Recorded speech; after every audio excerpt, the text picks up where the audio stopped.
I see your demons, I'm telling them it's on sight. I'm just playing, I don't fight, I do pray. I only go the way of Mr. Yahweh. Try to correct me, but I'm stuck in my old ways. And that way he don't play, like no way. So I gotta get out of my own. I can tell you a story. Are we recording just for you? Yeah. Okay, cool. Yeah, you want to hear a quick one? Let's go. No, All right, no. so check We're this out. in. You know, as a cybersecurity guy, and been married for 36 years, which means I'm an expert in marriage.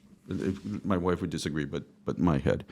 So in security, there's something called a distributed denial of service, which is if you take a system and you feed it full of so much junk that the system can't manage it and can't accept it all, and it shuts the system down. So for 36 years, I've been talking to my wife, just feeding her just all kinds of just crap, like all just stuff. And so after a while, she just stops listening, and then I can do whatever I want. That makes sense. Yeah, so little advice. It only took 36 years. Oh no, I've been doing it for a long time.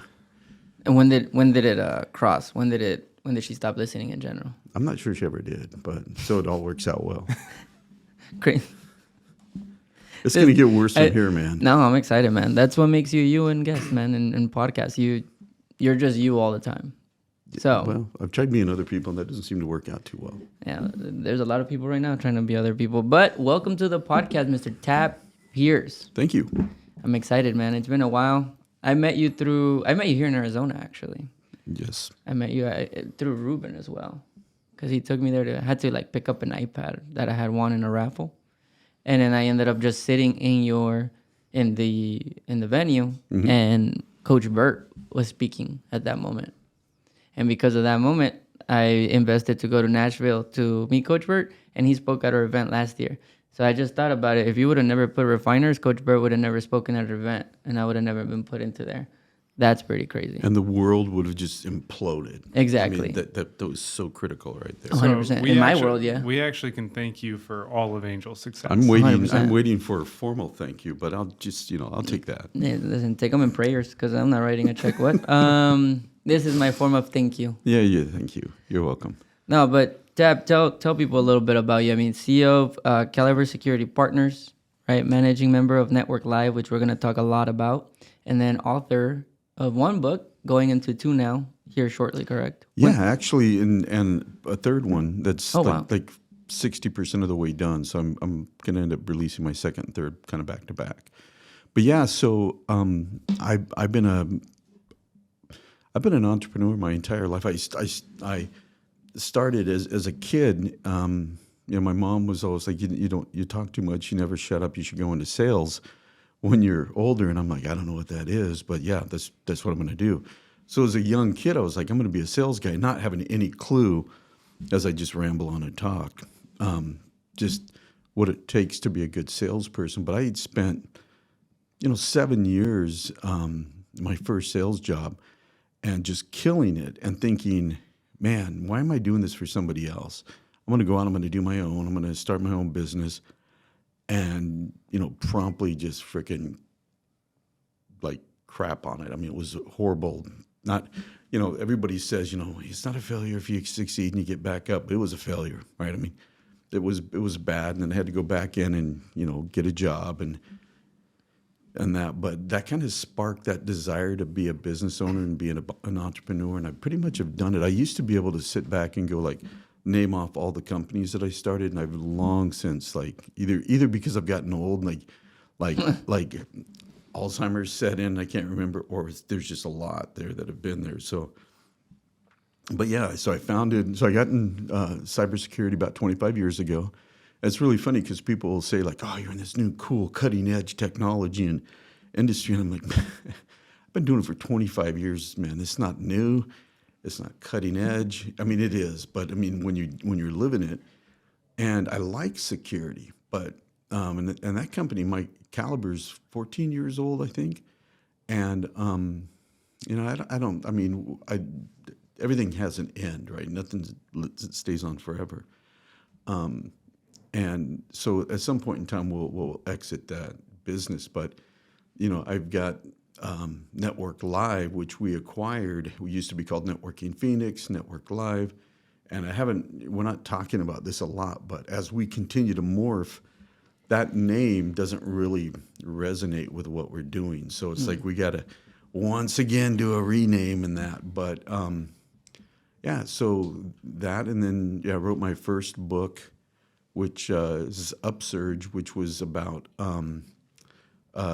how I managed to get the company in $750,000 in debt, and us as a family about $250,000. And Ruben, who we were talking about, like coined me the negative millionaire, and I was like, no, wait, why do you say negative? I'm a positive guy. And then, but it took a while for it to sink in.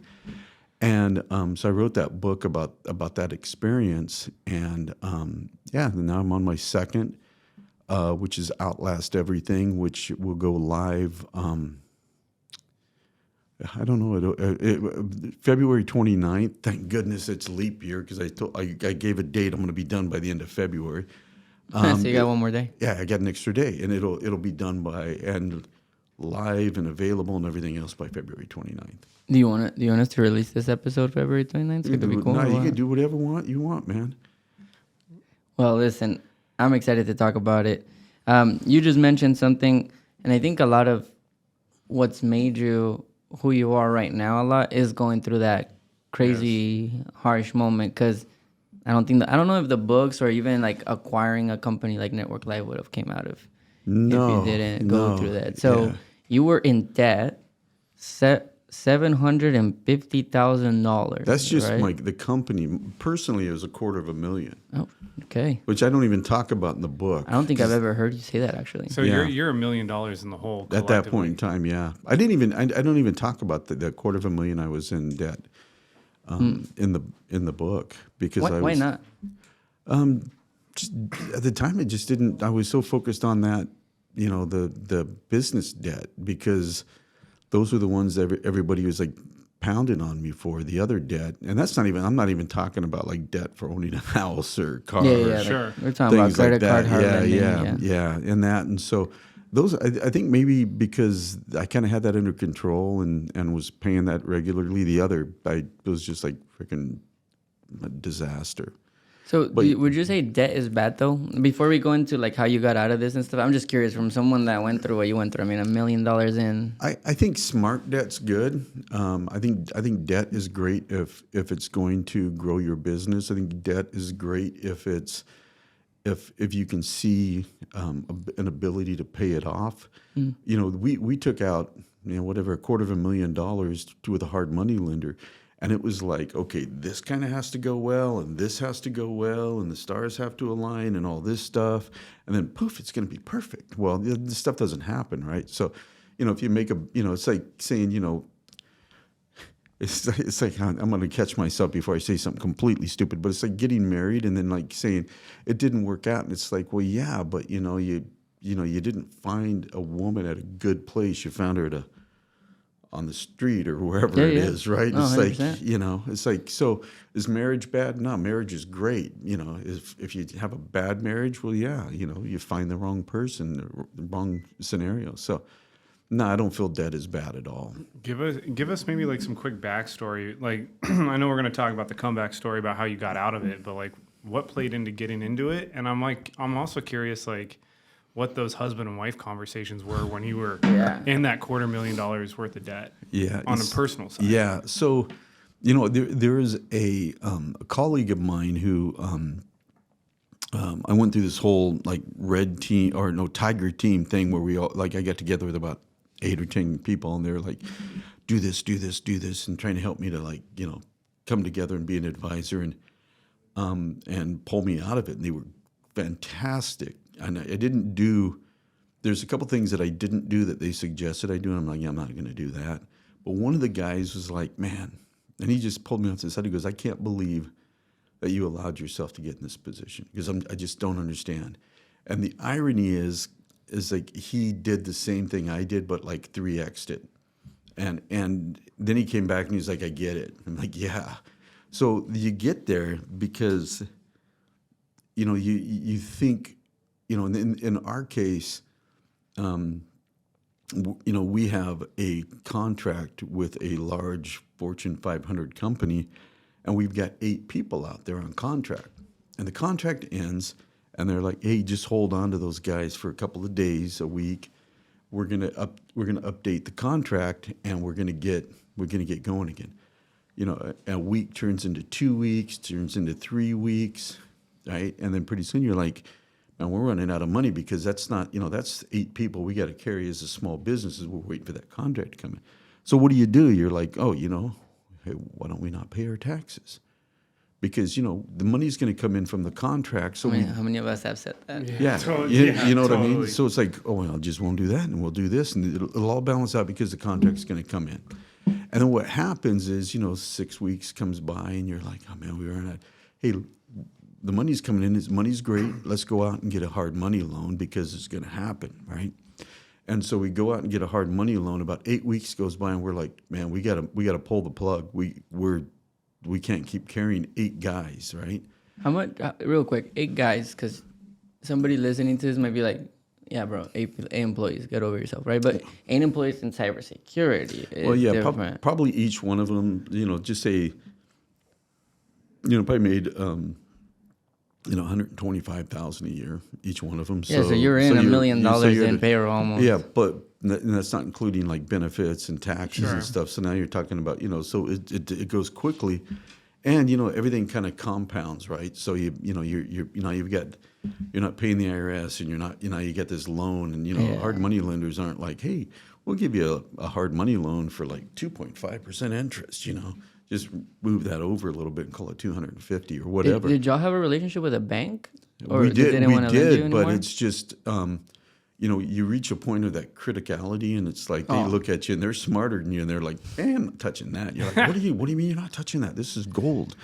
And so we ended up like pulling the plug there, looking at what we, you know, now we owe the IRS, we owe a hard money lender. We've got, I got one business unit that isn't covering they're in growth mode, whatever you want to call it, but they're not covering their expenses. There's like 4 guys in there. One of those guys contracts cancer, and I make a decision that we're not gonna, and he's like $100,000 or something like that, but we're gonna keep him on, you know, not gonna let him go. We're gonna do that. Wow. So you get all these things kind of just coming together, and you know, you look up and you're like, you know, the whatever you call it, he's like our internal accountant's like, hey, this is bad. You got to listen. And as a sales guy, I'm like, we can outrun this by selling, and we couldn't. And so, you know, it just kind of was like one day I'm like, yeah, and then like I go, like it dawns on me where we're at, and I'm like, oh, we're screwed.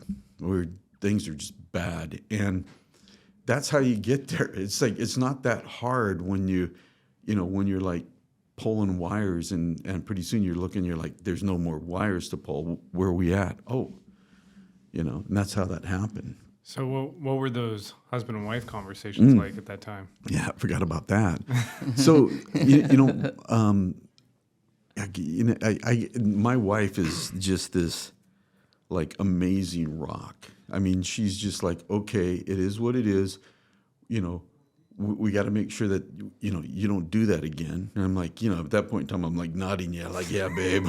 Yeah, you say the word, man. I'm like, yeah, right? I'm just nodding, yeah, because I'm like, you know, I got like no credibility, like nothing I can stand on, right? So I'm like, yeah. But she's like, okay, there's this problem. You got to, and she's like, go fix it. So it wasn't like her friends were like, oh, you know, have you thought about leaving? Have you thought about, and she's like, leave, why? How's that going to make this better? And so we're a lot of people, and I'll just say women, because as a wife, you know, where they're just like, I can't put up with this. I'm not going to do this or whatever it is. And she's like, no, go fix it. You know, we made a commitment. Go fix it and do what you got to do. Go fix it. That was her attitude. Go fix it. And so, yeah, I mean, she carried me emotionally and everything for years. Yeah. So. Go fix it. That makes sense. No, and you did. And you did. Yeah. Question though, but during usually a lot of the times when even though when we know we're wrong, we still don't she could have said like, "Hey, this is the situation," and then you could have easily snapped back at her or fought that. But it sounds like you were I was almost like surrender. You were like, "Well, you're right." Yeah, but it wasn't just like you're right. It's like I was beaten. I mean, I was, I went from I'm the man. I'm doing this. I'm always successful. Everything else, to I'm a fake. I'm a fraud. I'm a failure. Yep. What made me think I could do this? You suck, and just like spending, like I would go into the office, and I would just like I'd pump myself up. This is early on before like it all imploded and everybody's like, "Up, see ya." I mean, we went from I think 20 people down to like 3 at one point, and then we started going back up as we started to rebuild. But like I would go in and be like, "How's that going, man? What's going on? What's happening? What's happening?" And then I'd go into my office and I'd be like, "Oh, man, that was exhausting," because I mean, it was like took everything I could just to not act like walk in and go, "Hey, man, life sucks. How you doing?" Yeah. I mean, so I'd get excited, and then I would be done. But I'd go home at night, and my mom, who lived with us, is funny because she had this she was like 83 or something at the time, and she had this lazy boy chair. And I was like, "Mom, that's a nice chair. I like that chair." "Oh, thank you." That. And then I come home, and she buys my wife and me these exact lazy boy chairs. I'm like, "Man, I don't want a lazy boy chair. I was just trying to be nice." And so, but I would come home at night, and I would sit in that thing. I'd lay down, lay back. TV would be on, and I don't watch TV much. And I would just sit there and just like in my head, just everything in my head.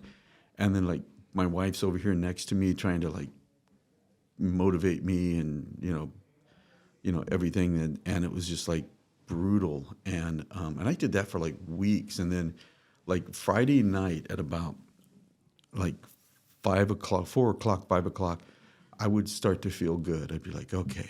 And like 5 o'clock till midnight, or when I'd wake up, was my weekend. And I'd wake up on Saturday, and I would start to think to myself, tomorrow's Sunday. And what comes after Sunday is Monday, and I got to do it all over again. And so I'd get like about an 8-hour reprieve on Friday night where I'd be like, okay, everything's good. And then it would start all up, that emotions on Saturday, man. And it was just brutal. What I heard something cool you said on a podcast, which I appreciate. You said I could have easily like quit, but because you owed the IRS $250,000, it kept you in business instead of quitting. Because we all know, if you don't pay the IRS, they'll take you out. They'll get all your stuff. And so you were like, well, I got no choice. Almost like I got to either figure this out or I don't even want to imagine what's next, right? Well, and that's one of the the things that I'm like really honest about is people will go like, "Oh, I think it's so great that you didn't file bankruptcy, that you fought the good fight." I'm like, wait a second. I'm like, my intention was to get $250,000, pay the IRS off, and say to everybody else like, "Hey, see ya, I'm out of here." Right? That was my goal. Because if I was like, if I can do that, then I'm done. But the IRS, that follows you. They don't, they're like, "Oh man, it sucks your business didn't work out." Really sorry to hear that. So when do we get our money? And so it's like my best chance of paying it off was that business, which I hated at that time. So I hated the business, but it was my hope that it would, someday work out. And it, once I got and maybe you heard this, once we paid the IRS off, it was like, man, I'm actually pretty good at this. Yeah, like I just paid this off. And then you start to realize that I'm actually good at business recovery. I understand how people think, and there were things that you start to realize, and that is, and this is one of them that I wish I would have learned early on, and that is that if you owe somebody money,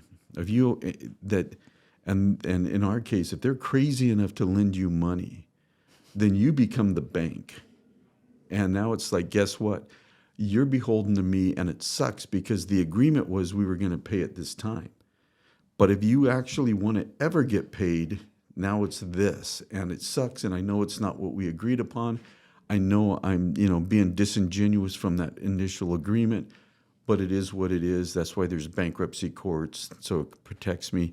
I don't want to do that. Do you want to get paid? And people that hated it, but what I learned was that because the climate had changed, that either we had to do it in a way that made it so I could live my life and pay them off.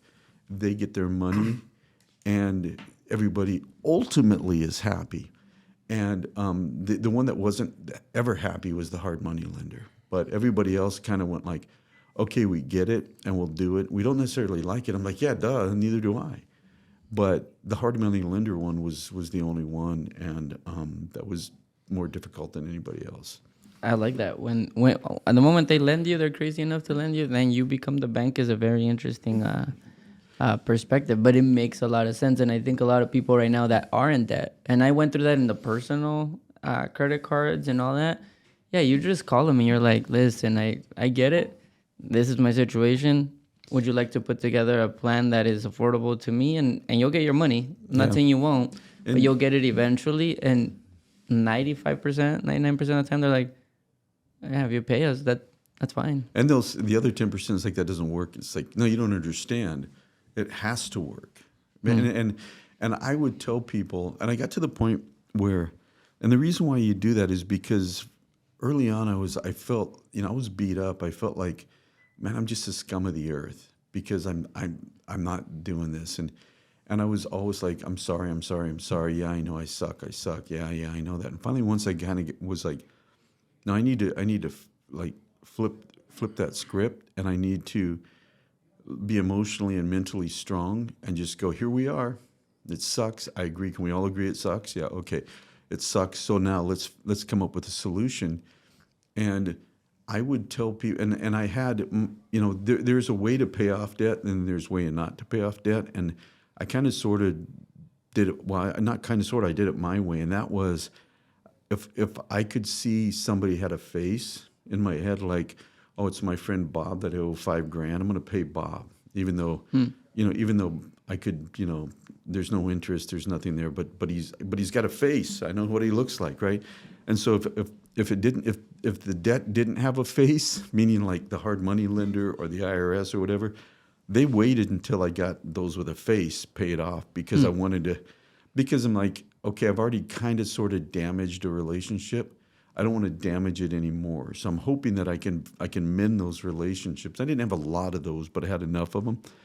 But you have to do that, and you have to get to the point of, being okay with that, because you have to be strong to go through something like that. And if you're weak, nobody wins. And so it's hard because you're like, man, by being strong, am I being a jerk? And you're not. I mean, the situation was created, and you just kind of have to live with it and do it. So so when I was going through like really dark times, I recently did a thing where I interviewed my parents on a fake podcast. It's not a real podcast. So I'll put it on my own YouTube, private listed. And one of the things I learned from them was when I was going through hard drugs and all these crazy things, I was like, what was it like being a parent on the other side? Because they're seeing you do all that, right? So like your wife seeing you kind of like, oh man, he's just going on that lazy boy. And so I told my mom, like, what did you think? And she's like, listen, it was your life, so we only prayed for one thing. And she's like, we would pray that you would hit rock bottom. And I'm like, damn, like my mom, imagine a mom just like, their prayer is, I hope this guy hits rock bottom, God. Like help him hit the bottom so he can see what he's made of and what's important. And it sounds like you hit that bottom, and then instead of you can't go down anymore. It's like, it only goes up from here, or I stay laying down here. What got you to just, you know what? Let me, fucking work. What gets you going? Put up that lazy boy and go, no, let me, hold on. I was in rock bottom for a long time. I was in rock bottom after we paid the debt off. Oh, wow. I was matter of fact, when you met me, was the first time when I finally started coming out of that. I mean, Really? It's crazy because people don't realize it. Because, we did that.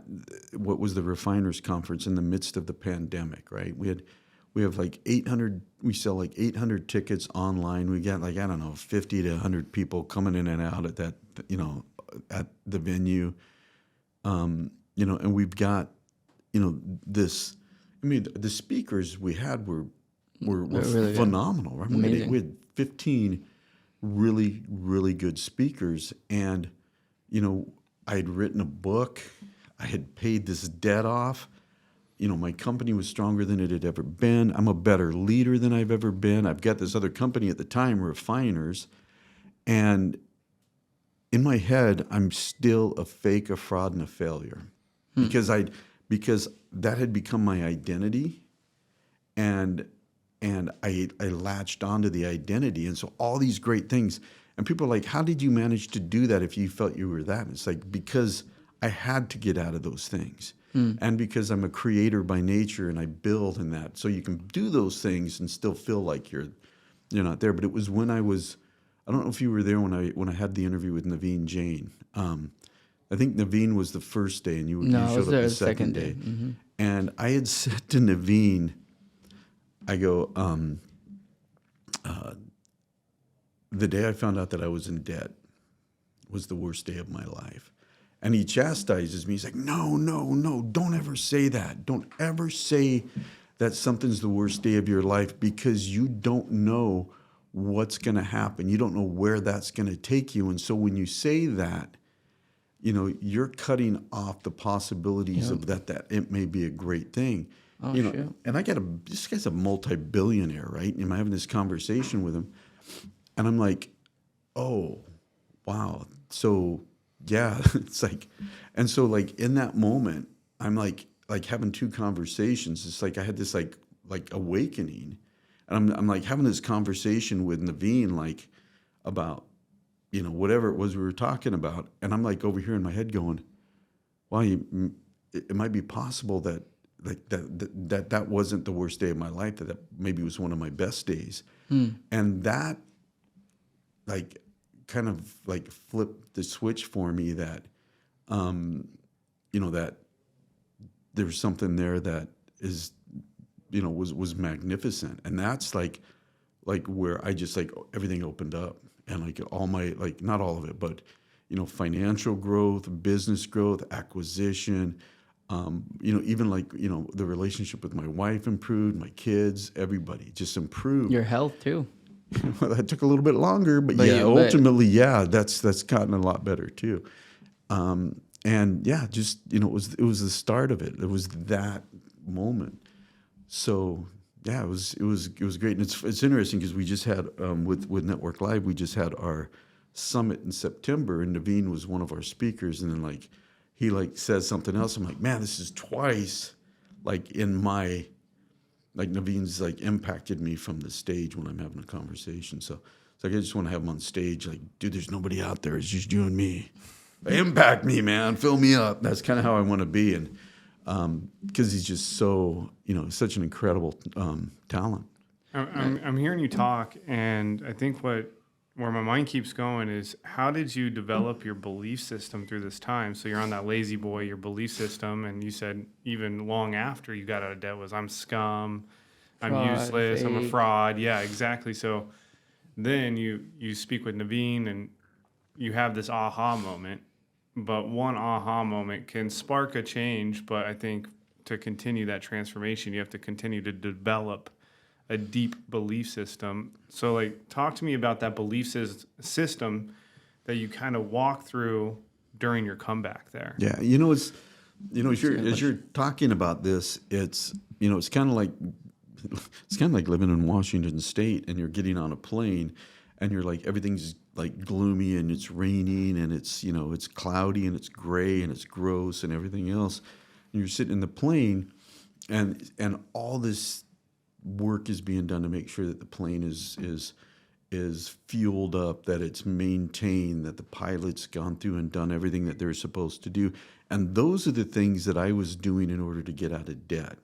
So I was going through a process of recovery, not realizing that there's an end to it. It was like I'm going through this, and there were things that happened that we were so emotionally attached to it. Like we had basically a tax attorney, right, that was helping us go through it, and we were so low down that he was an older guy, but he was in a bicycle accident and was killed, and Jesus. we're like, what the heck does that mean? And one of the guys in my company that was super close to the situation, he was like as close as I was like, he was like, his first thought was, oh man, I bet this means that it's going to give us a break because it's got to all start over now. And all of a sudden he's like remorseful. Like, I just like saw the silver lining of a dude dying. And he's like, I'm like, dude, don't beat yourself up, because we're so low that like there's an emotional just reaction to something. I'm like, so don't beat yourself up. But there's all those things that you have to do. And it's not until you like are flying.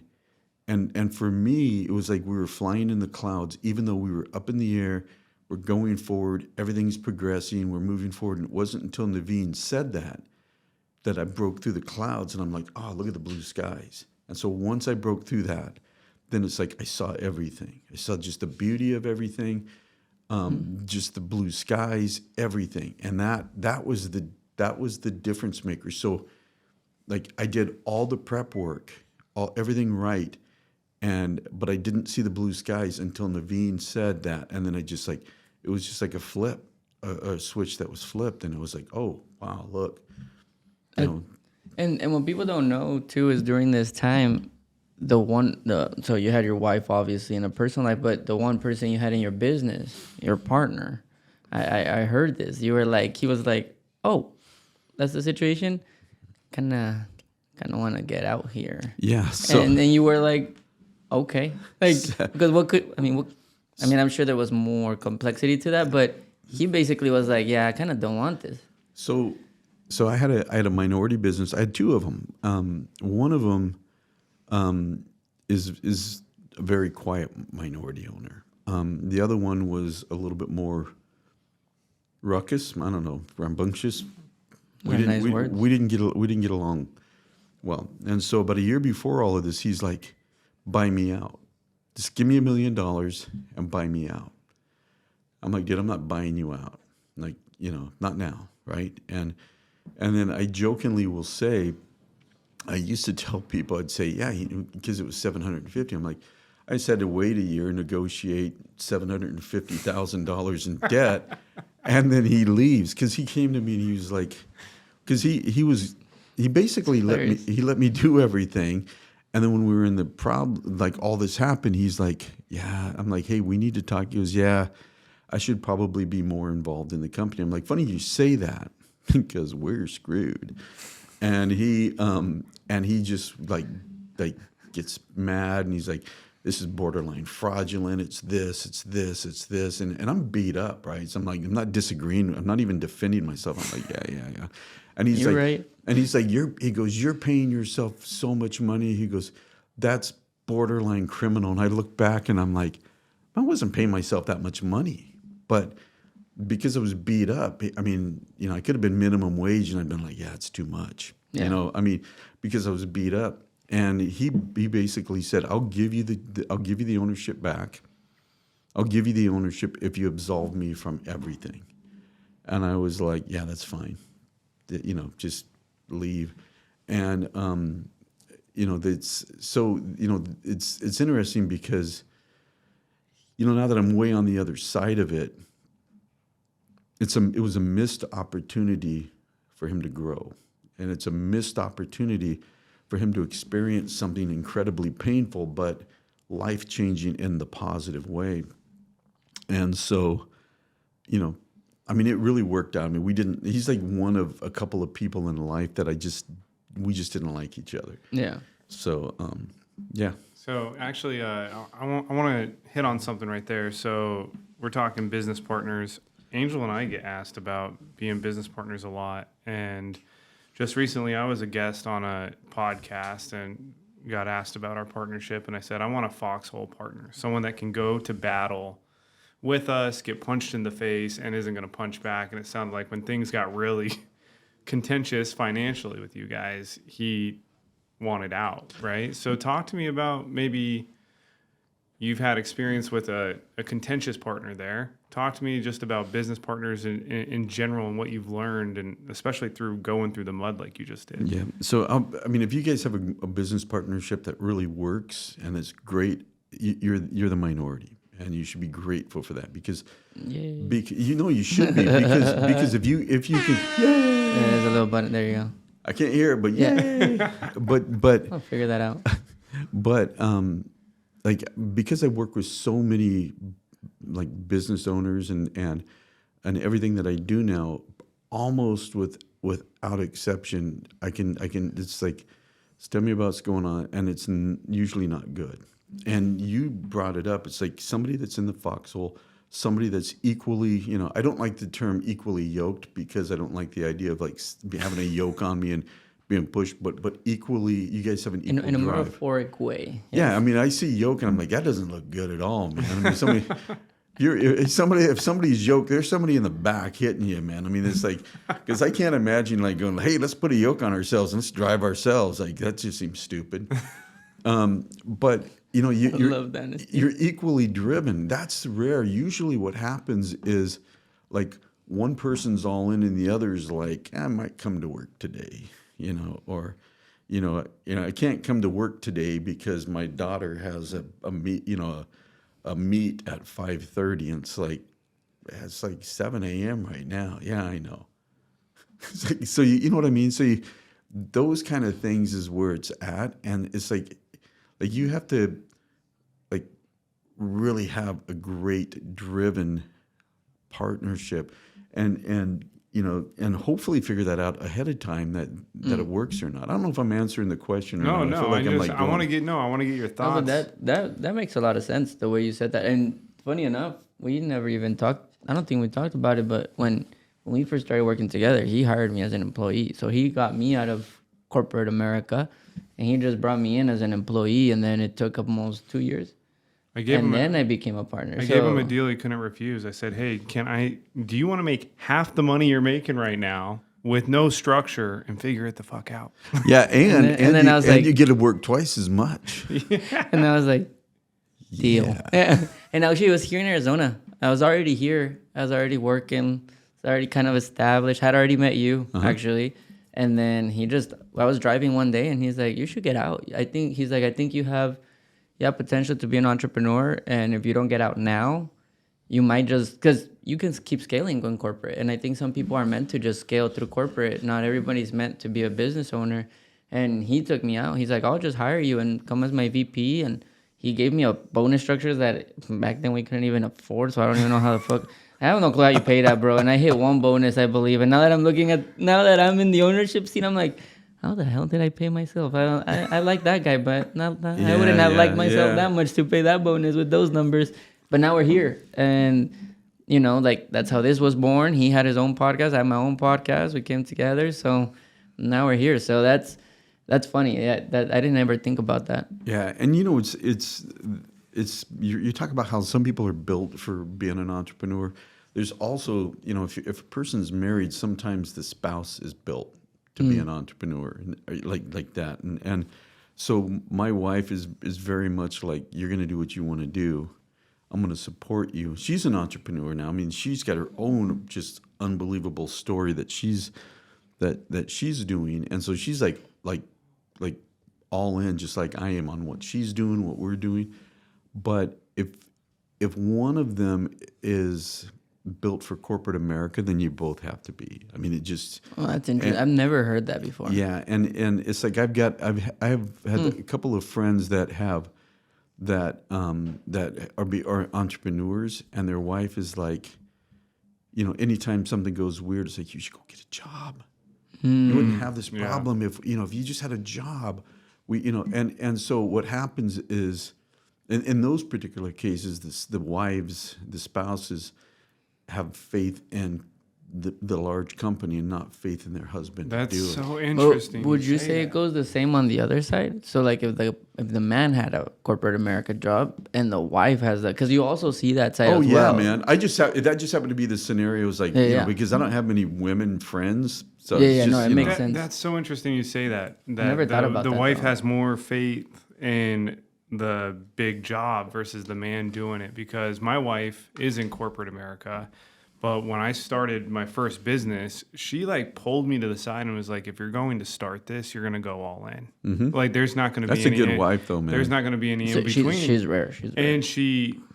And we've got our teeth kicked in before in business, and every time, never once have I heard you should go get a job. I'll get like pissed off and be like, we'll be talking about something, I'll be like, what, do you want me to get a job? And she's like, no, that's not who you are. Yeah. So like it's kind of weird. So Wait, so kudos. in your life, that's what he just said is like, wait, people do that? Like wives do that? They say go get a job? 'Cause Yeah, in your, like that's that would be interesting. the biggest gut punch to me. So when when my wife and I were first married, I had always worked for small companies. So first 7 years worked for a small company. It was like 70 years old at the time, right? So it was like really well established, but it was small but really stable. Then I went to work for some younger companies that weren't as stable and whatnot, and right during the .com. Like I worked for a company that was like, hey, guess what, man? We might make payroll, we might not, and we'll keep you posted. You know, it's like, what? Wait, what? Did you know? And it's like, Can you say that again? yeah, What do you it's like, mean? wait, what? You know, I went through a couple of those, and my wife was like kind of just tired. I mean, I hadn't even like really gotten into my entrepreneurial journey yet, and so she's like, can you? And she was just kind of tired. She's like, man, just go get a job at a big company. And it wasn't like the entrepreneur side. It was a small company versus a big company. And so I was like, all right. And so I went to work for a small division in Thompson, which is like a 50,000 person company. And I kind of got fired, but I got laid off. I went through a layoff of one person because I'm not very good at corporate America, and I said some things that 1% layoff on a 50,000 person company. Yeah, It needs tab. yeah, but I had said something in a leadership meeting that that kind of about a week beforehand, and then I get a call from HR and my boss, and I'm like, okay. So I spent 2 months at that company, and then got a 3-month severance. So I was like, man, if I could just rinse and repeat that, I'd be freaking golden. I was actually Twice a year and we're I was good. actually starting to do the MLM thing. Like if I do this and this, and then I do this, pretty soon I'll get like 6 years out of like a 1 year time, you know. So I'm like, all I gotta do is get somebody to like let me go after 2 months and then give me a 3-month severance. Then you can do a course on it. Yeah, exactly. I could probably do a course on it right now, even though it's not true. I think people do that all the time.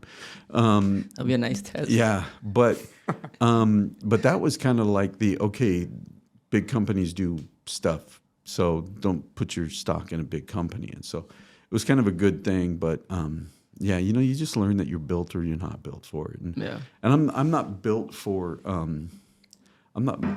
the bureaucratic political side of corporate America. I'm just not, you know. And so it's like my employees are like, you know what I like is that I could just say what I want. I'm like, yeah, it's great. That's what I want. Just say what you're thinking. Don't be, you know. And so, you know, I'm just not built for it. So we learned it pretty quickly that you can't say to your boss and everybody at the table, you know, you guys need to get your shit in one sock. And until then, I'm leaving, and you stick around. So. Yeah, no, that sounds about right. That sounds pretty accurate. Yeah. And does your wife still have her business? Yeah, well, she does, but really, Network Live is like her real focus, and you know, I mean, my partial focus because I've got you know, caliber in that. So I want to say one thing, and then we'll jump. I would love to jump into Network Live because Sure. I think that's again, if it wasn't for that and refiners, we wouldn't. It's crazy. We wouldn't have the event, which is like tripping me out right now. I never went backwards, and Coach Burt just went and spoke, and like he crushed it. And people are like, "What? They're there's these, because they're not the facility services. They don't get these type of speakers that you get in every mastermind that we go to, and so that was very nice for them. I just want to say one thing. You said, because I'm still reflecting on what he said, that his wife never told him, no, get a job. So your wife had a lot of conviction in you as a character, but I also think you had to like show your wife this is a character worth betting, because it's also there's the opposite side. There's the man that wants to keep being an entrepreneur, and even we see them and we're like, yo, you gotta call him a brother, because you're not waking up on point. You're not taking care of yourself or your finances. You're doing the fake stuff. You're not developed. It's a pajama entrepreneur. It's like you can't spend all day long in your pajamas, man. It's. I don't know that I don't know. I didn't make that up. No, I can say I did, but it'd be a damn lie. Listen. Edited this out. Yeah, I did coin that. No, but it's true. Like I have a lot of friends that are like, oh, my wife doesn't believe in me, and I'm like looking at them. I'm like, yeah, I mean, what do you want me to say, bro? I wouldn't either. Like, you really want her to believe, get a job and work late hours, like work so she can see, like, huh, maybe there is something here. Yeah, I mean, because if she has to drive you all the time, then there's a problem. But if she has to be your rock or drive you when you're going through a bad time, kind of like your wife, that's different. That's a different situation. If she has to drive you all the time and keep you going, bro. And it's funny, and I'll let you get to your thing here, but people will say to me, like, one of the reasons I want to be an entrepreneur is because I want to choose my own hours. It's like, yeah, man, me too. 5 a.m. to 10 p.m. Those are the hours I choose, right? And, occasionally, I'll do something like eat or, whatever. But, that's what, I wake up at 5. I go to the gym. And then at about, maybe 9 or 10 o'clock at night, whenever I'm like, I'm done.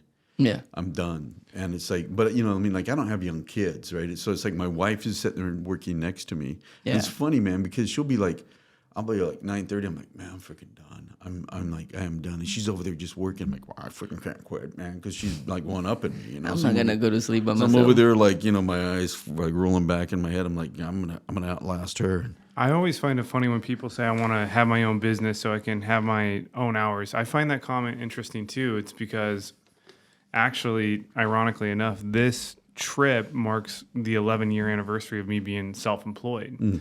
And I remember thinking that yesterday to the exact date. Right? Yesterday to the exact date. I wasn't invited to the party. Anyway. This is the party. Oh, okay. Yeah, welcome. Wait a second. Hit that little. Wait. Yeah.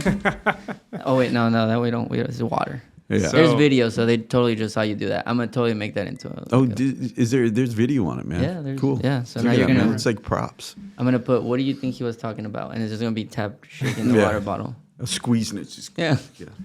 But when it comes to making your own schedule, that's exactly what I wanted. But what people don't realize, it's like, yeah, technically we can all make our own schedule if we really wanted to. But when you decide to go out on your own, the responsibility levels up so much more than if you were just clocking in or clocking out.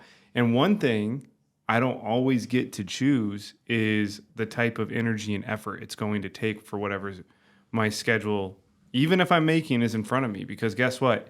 If I'm getting a call or a fire I have to put out or he's got to put out at 7 p.m. at night, sometimes you can't run from it.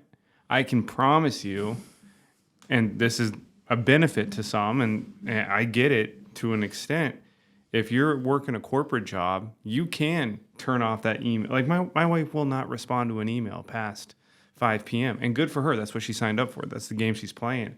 But like, you can make your own hours, sure, kind of, technically, but do you get to make your own responsibility? It's like, yeah, you do. And if you're trying to scale up, that responsibility scales up. And I think it's always funny when people say, I want to own my own business. I want to make my own time. It's like, well, what type of responsibility are you creating for yourself then? Yeah. And I tell people, because people will say that to me, and I'm like, let me tell you a story, because I'm old. Like, let me tell you a story, son. And it's like, so the first time I had COVID, because everybody's had like COVID multiple times now, I mean, now we're at the point where like, I think I had COVID, because nobody cares anymore. But first time I had it, which is like the big one, right, for everybody.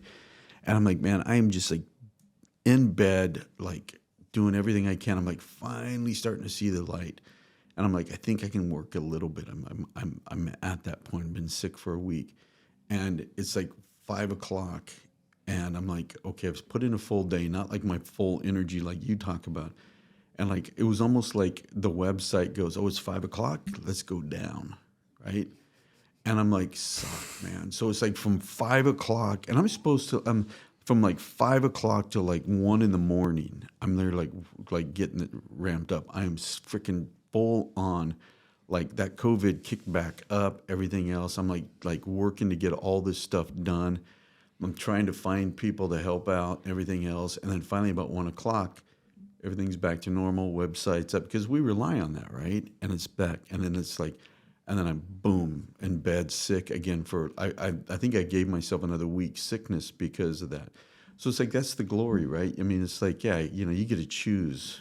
100%. But you don't, right? But you don't. And Yeah, that's like, 100%. that's what we tell people every time I meet them, and like even employees. I'm like, listen, I don't expect you to work like I do, and I'll never, because it's not yours. Yeah. If it was yours, I would tell you like you're gonna work, we're gonna stay up together. But it's not yours. I don't expect you to work like I do, and I think that's also a concept people don't understand. But it's like once it's yours, when it's yours, you better work you better work. It doesn't mean you don't have other responsibilities, other priorities.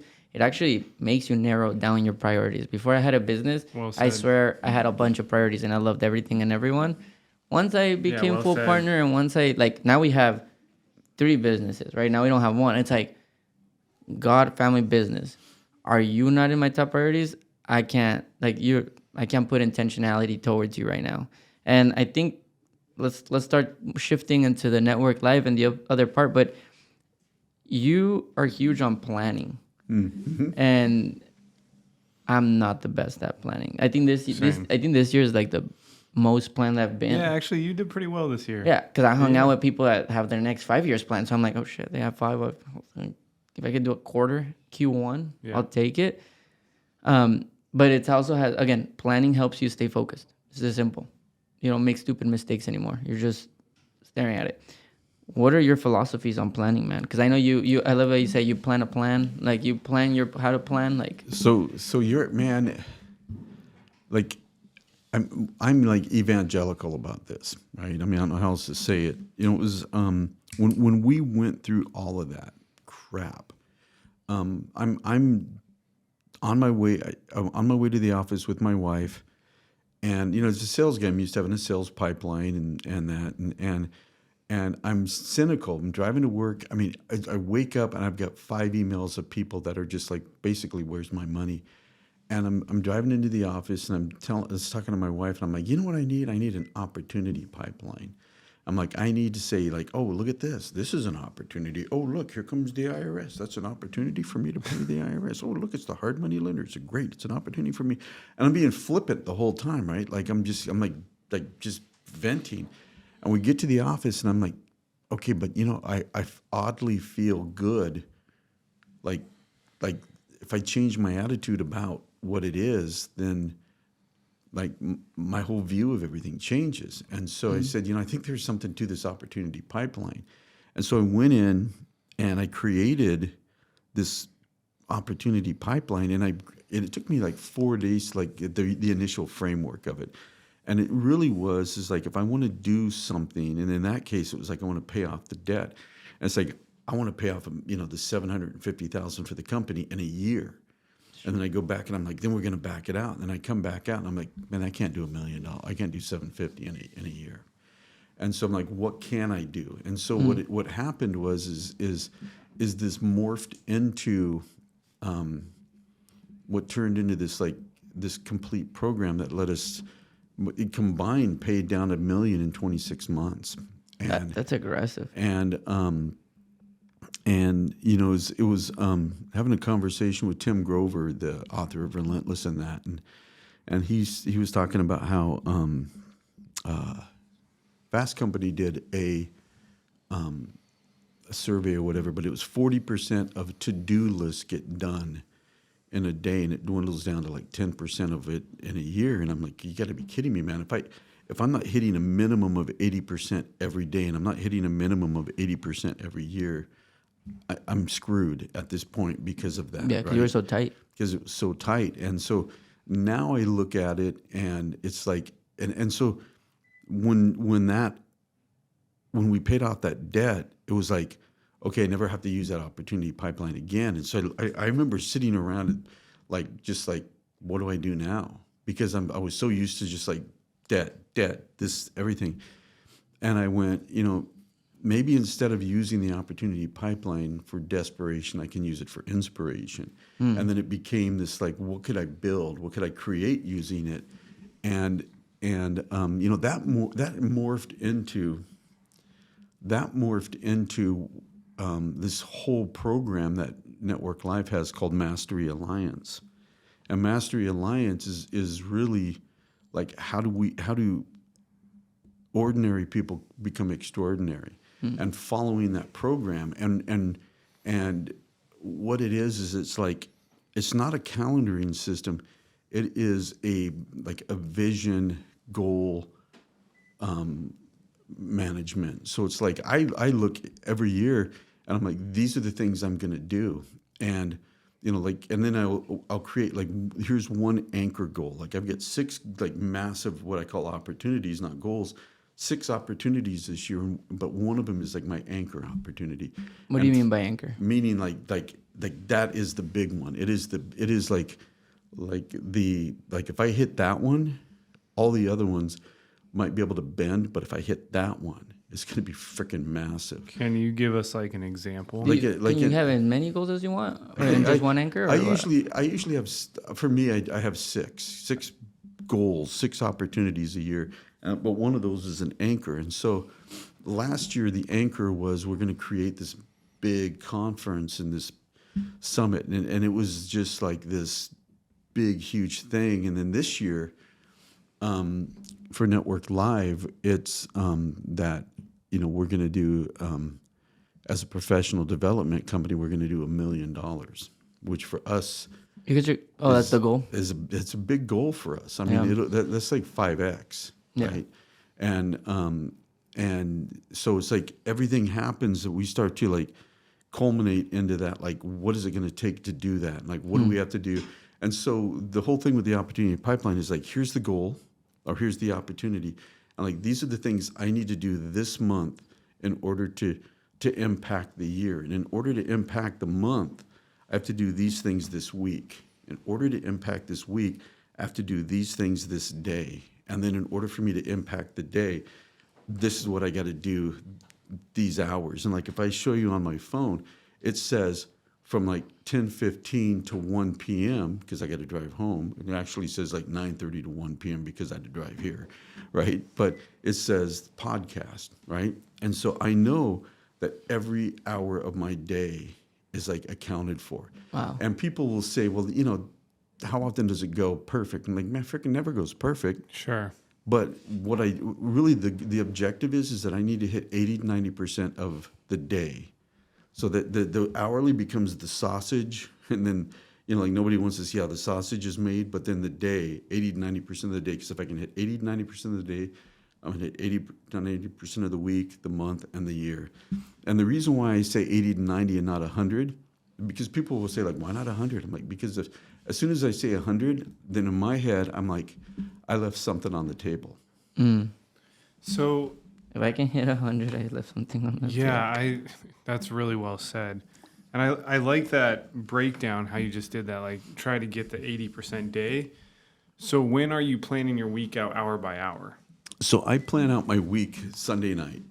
So, but I've already planned out my month. Sure. Right. So the week I'm planning is just basically a subset of the month based upon what I need.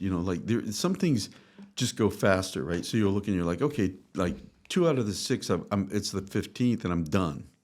So now I need to shift. So it's a constant shift. So I'll look on Sunday night and I'm like, this is what I'm going to do. This is what I'm going to create.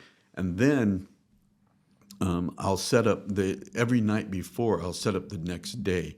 So when I go to bed at night, because I always tell people I live my life twice, and that is I'll create what I'm going to do, and then I visualize it. So when I go to bed at night, I'm like, these are the 6 things that I have to do tomorrow. And so I'll go through and I'll live those 6 things in my head. And then, then I'll produce them in real life the next day.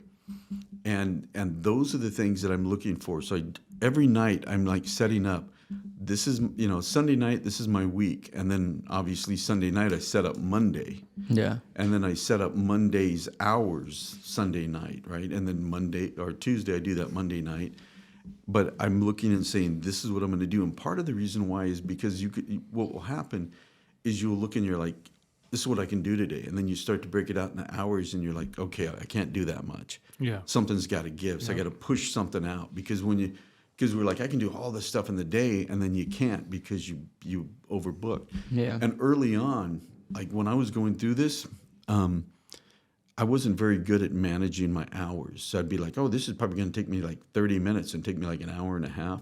Yeah. And That's me. I was so, by doing this, you actually learn to like become really, really good at like estimating because you start to get data of like, this is going to take this and this is going to take this. And you start to build this data set inside your head and you get really good at it. But early on, it was like, I have to hit like right now, if I don't hit 80 to 90%, you know what, whatever, man. I just don't hit my objectives. I don't hit my opportunities. I keep going on.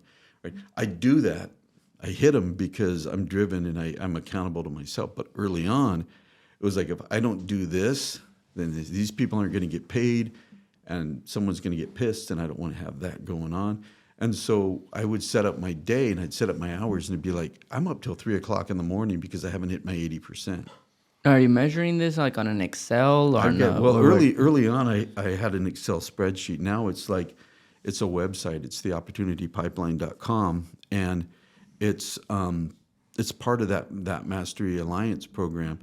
And it is, you can share it with other people. You can you can go in and say like, how are you doing with this? Or, you've got this thing that you're doing. And it's like really web friendly. I feel like I'm selling it. It's like really, Sell it. It's like really, I know, man. That's an old school sales trick. I feel like I'm selling it. Like I don't want to do that, but then I do it anyway. Yeah, I really don't want to do it, but let me tell you about it. But I'll tell you about it. I'm not trying to offend you, but yeah, exactly. And the but is the great disqualifier word. So anytime anybody says but, I'm like, yeah, here it comes. I don't mean to be dramatic, everything you set up to the word but is just crap. Now, boom, we're into talking about the real stuff. Yeah. Now I can listen. You're a beautiful woman, but that's the part. Okay. Right. It's just not working for me. I don't ever tell my wife that. It's been married too long. 36 years old. Yeah, man. Gotta step up, man. Yeah, we're coming up to 37 years of our first date, but whole nother story. But that it's like that's the whole point of this is like to give people usable information. And what's interesting is people that do it are like massively successful. But then there's this whole nother group of people that like will start and they'll stop because it's like a gym membership. Like once you start getting into it, you start to see success. It's like I guess you probably know this. Like I started like really lifting weights like about 6 or 7 months ago, like heavy into it.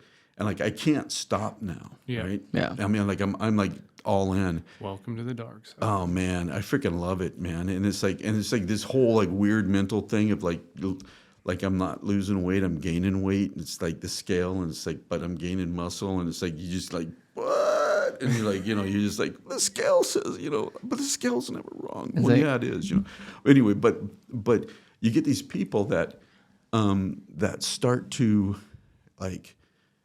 The opportunity pipeline makes you unbelievably aware, of your success and your failures, your shortcomings, your strengths, where you need to like tighten up, where you need to, and it's like, and so it becomes like unbelievably painful for people that aren't driven.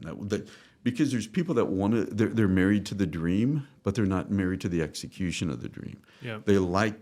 Oh, you know what? I want to own a Lamborghini. I want to do this. I want to do that. And it's like, okay, are you willing to do what it takes to do that? No. damn, are you married to the dream or the execution? Yeah, no, man. I'm not willing to do that. But look, there's one I'll do that. I'll like do the picture right like that, and then I'll put it on my Facebook. That kind of stuff.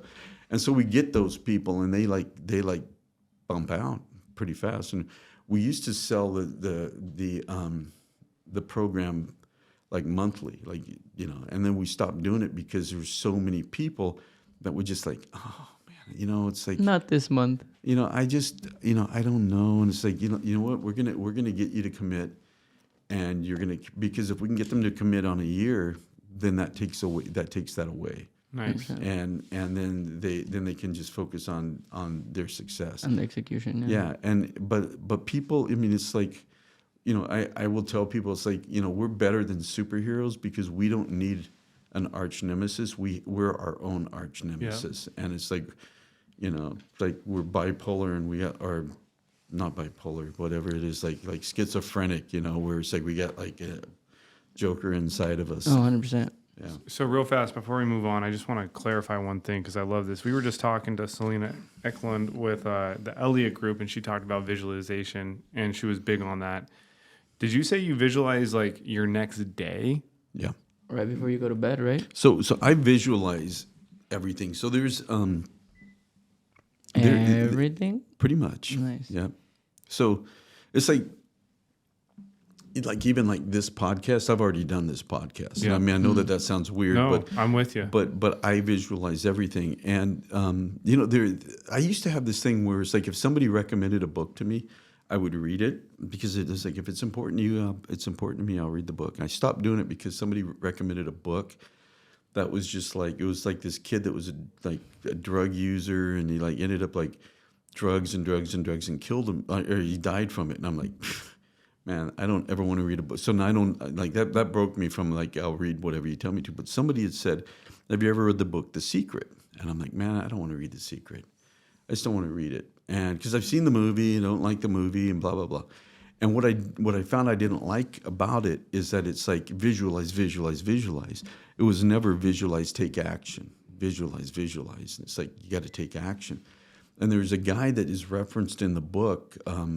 All the time. His name's Charles Hanel, and I'm like, who the freaking heck is Charles Hanel? And you reference him all the time. And he wrote a book back in like 1912 called it wasn't a book. It was actually a program called The Master Key. Yes. And that's actually the third book I'm writing is a rewrite of that because it's like awesome. Yeah, and it's like I'm like that's what kept getting me sidetracked because By who? Charles Hanel. Charles Hanel. Oh, he's so good, man. And so he's talked about visualizing, like you visualize, and I was like in this debt of this company that I have, and I'm like, I'm gonna visualize and go to bed tonight thinking about how I'm gonna make the money to pay this debt off, because I don't know anything. I mean, I don't really visualize that much yet, I mean, like intentionally visualize, right? Yeah. And I go to bed, have this dream about this guy that wants to invest in my company. And he goes, because your company sucks. But man, you know what? You really tried hard. So I'm going to write you a check. And I don't remember the dollar amount, but it's in my book. So I got up and I wrote the dollar amount down. And he goes, so here's a check for that. And it was enough to pay the debt off. And I'm like, Oh, shoot, really? Yeah, I'm like, holy cow, man. My subconscious mind went and found the money. I mean, it wasn't real, but it actually went and found the money. And so I was like, and I woke up and I was like, okay, this is kind of funny because I didn't it's almost like Chat GPT. It's like, you put something in it, like, okay, I'll do it. And you're like, okay, you did what I said, but it sucks. And so I went and I like figured out like, man, this is like really a big deal. And so I started to like, I'm going to visualize everything. And then it kind of grew into this where it's like, I will create my day tomorrow and I will go through and I will live it. Like what, you talked about like, if there's a fire or something going on in your company, I will go through and I will live that. Even though you don't want to live it once, you live it twice. I'm like, okay, let's talk about the possibilities. What's the positives that are going to happen out of it? And I don't visualize like, the negative of it, like Sure. I visualize like what's going to be the positive. And like all of these things, like I visualize like everything and like to the point where it's almost like I'm on automatic visualization. And, I would say, and I say this, a cross between trying to be humble and bragging about it. Like I'm at a point where I can pretty much get a conversation with anybody, with Naveen Jain, with Coach Burt, with Michael Burnoff here locally. Angel Sandoval. Angel Sandoval. Yeah. Yeah, dude, man. I mean, like that's like the creme That de la was a creme, harder. man. Yeah, that was a harder. But I mean, I can get these conversations, and I've learned that I agree. that there's an art to it, but part of that is visualizing what they expect and what they need and what's important. And there's I don't know if you met him when he was the first speaker the first day is a guy named Shay Hillenbrand, who's a Yeah, I met him. Did you? Like 2 or 3 times when you had the fireside Yeah, chat. So Shay is like he's a phenomenal guy, but 2-time MLB All-Star. He's a crazy dude. When he played, he was like totally like just out of his head, right? And just said the things you shouldn't say in that. But he still does. But now he's like controlled. He's like this amazing guy. And like the very first time I met him, I was doing a fireside chat with him and another guy. And at the end of it, he's like, man, this is great. We had to do it again. I'm like, well, we've actually done it like 20 times. He's like, what are you talking about? I'm like, I've actually have had this interview with you and Darnell about 20 times. Like, so this is just, it didn't look exactly like this, but I've had it 20 Similar, times. Yeah. And so, yeah, I mean, I visualize, like I tell people all the time, I live my life twice. And, that's just how I go about doing it. And that's how I create things, because I figure if I screw it up the first time, it's in my head, then I can do it right in real life. Or screw it up and then do it a third time. I mean, we're the only creature that has the power to create. Like we can manifest things, which is very, very cool. Like we can think them and then they become it. I think Patrick Bet-David on his podcast, he's like, I have this book, and I picture myself interviewing Michael Jordan, Kobe Bryant, Shaq. Like he's like, and I have all the questions already, and I already ran through the interview. And I already know what they're going to ask me before I even booked the guest, before I even talked to the guest. I already went through it. And so by the time they do show up, when I do manifest that and they do show up, he's like, I am 50, 100 times more prepared than anybody, because I know exactly what they're going to say. So I know what to ask. I know what to.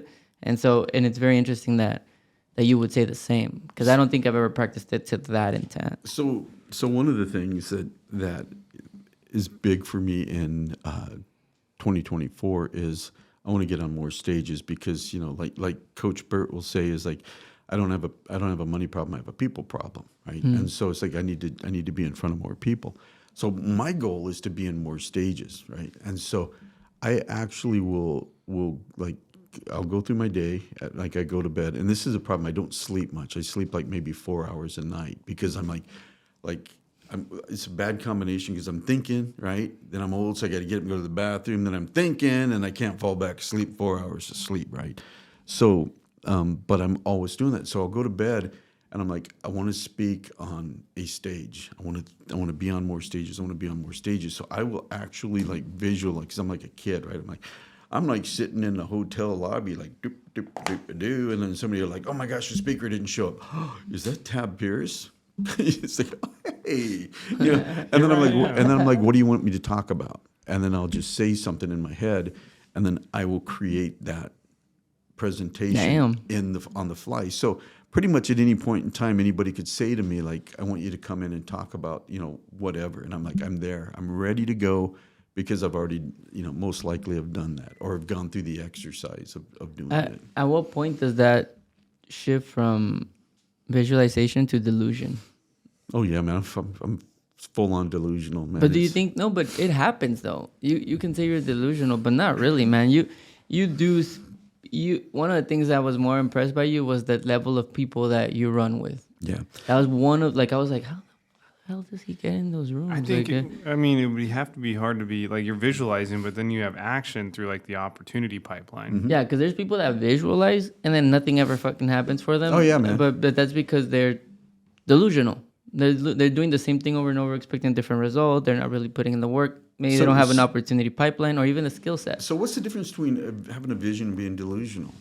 It's the execution, right? It's like you look at Naveen Jain, and it's like, dude, like, you are out of your freaking mind. If you listen to what that guy talks about, he's out of his mind, right? He'll sit there and say like, you know what? I believe that, that we can make illness an option. We can make illness optional. All illness happens inside the gut, right? So if we can cure the gut, then people can live to be like, he's got some weird number, like our research shows that people can live to be 8,922 years old, something like that, and you're like, and so he's like, like he's talking about that, right? And then he's got that's just Viome. Then he's got Moon Express, and he's like, oh, we're talking about like, going and to Mars and like mining it, and it's like, but we got to get people there. How do you get food there? Well, maybe instead of like asking how do you get food there, why don't we ask how plants get their nutrition? They get it through sun and soil. Maybe we should. And I'm like, dude, you're just like freaking, except here's the thing, right? Like if I was to sit there and talk to you about that, you'd be like, okay, you're out of your freaking mind. But now here's a dude that's a multi-billionaire that's actually doing stuff. And he's getting all these like high level people to come in and buy in on it, right? So what's the difference between delusional and vision? It's the execution. It's kind of similar to Elon, right? Boom. Elon does the same thing. Everyone thought he was delusional for buying Twitter. Mm-hmm. And look what X now, and then changing the name, right? Yep. It has become, right? And is becoming. So there's some That's interesting. crazy So if you're that makes sense though, the difference between visualization And delusion. and creation too, right? Because delusional is that you don't There see you the go. fruition of what you're Yes. visualizing, but a creator sees it, thinks it, and then it becomes it. So that's very cool. Well, think about this, right? I mean, if you get somebody that's like, I want to go do this, and they start talking about it, and you're like, wow, man, you're just flapping your gums because this is just what you do, right? You're an idea guy that doesn't ever put anything into it. Somebody else comes along and says, I'm going to do this, and you're like, well, wait a second, this dude has done all this stuff. But maybe he's not as crazy as I think he is, plus he's got all this financial backing to do it because he's done all this stuff. And so a lot of it has to do with who we are and what, what we create. It goes back to, why is it that my wife doesn't want me to go into corporate America? It's because she's like I can make more money and I can do more on my own than I can going and getting a job. Totally. Not everybody can do that, right? And so it's like, and people will say that to me all the time. They're like, what would you do if it failed? And I'm like, it's not what if. It's like it's going to fail at some point. I just do it again. Exactly. Because that's all I've ever done. They're like, do you worry about like what happens if it doesn't work? I'm like, well, look at me, man. I haven't missed a meal, right? I got clothing. Exactly. I think about that so flipping much. I got a roof over my head. It's Yes. like, I got a wife that loves me. It's like, and I got a freaking 90-pound pit bull. I'm good to go, man. Yeah, man. It's like we spend our time worrying about stuff we don't need to worry about. And so it like polarizes us. I'm with you on that, man. I think it's fun. I think it's so funny. When I start going down the scarcity mindset, right? It's like, no, I'm actually going to be just fine. Yeah. And then I hear everyone say, well, I have to feed my family. It's like, dude, I freaking hate that term in today's world because like all the business. At least here in the U.S., right? At least here in the U.S., exactly, man. Because like I hear that term and I'm like, this isn't 1910 and my grandfather starting the first ever business supermarket in Weatherford, Texas. Mm-hmm. It's not that. We're not creating markets like we were, and we'll be okay. Yeah, even if whatever happens, we're still gonna live. We're still gonna Exactly. be alive. Yeah, 100%. We're still gonna be like, If anything, we're only learning to live longer. So yeah, and so we spend all that time getting polarized by stuff, and like it stops us from creating. And I lived that. That's what I lived when I was going through the debt stuff. And like I was not taking money out of my company. And so if you look at what I was doing is I would work a full day and then I'm out driving Uber. And then I would get tired. My wife would drive Uber on the weekend, and we're doing we're just like doing everything we can just to cover it, right? But I never missed a meal. We had a house. had a car because we're driving Uber, but we had everything that we needed. You do what you got to do in order to make it go. And the cool thing is, people are like, do you ever feel like you hate that, and I'm like, no, because that just proved to me that when push comes to shove, I'm going to do whatever I have to do in order to make it, and it doesn't matter.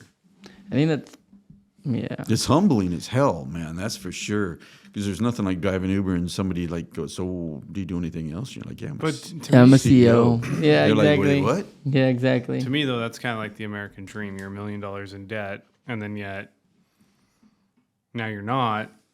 You have the successful company, and the quantum leap in terms of time frame. Yeah, it probably felt like forever, but it actually happened relatively quickly. 26 months. That's Yeah. Unless you're holding your little bit. breath, then it's a long time. Yeah, That's what it felt 100%. like, right? And the anybody who's going through something like that, to realize that like it's making you who you're going to be. yeah. It's like I'm more resilient. I'm a better salesperson. I'm a better business leader. I'm more empathetic. It's like I'm like a new and improved version of myself, like I've never been. But at the same time, it's like I also realize that at any moment, like it's gone. I mean, I could leave here and go look and say like, man, that was prophetic. My company's done, and I just start again because I basically did that.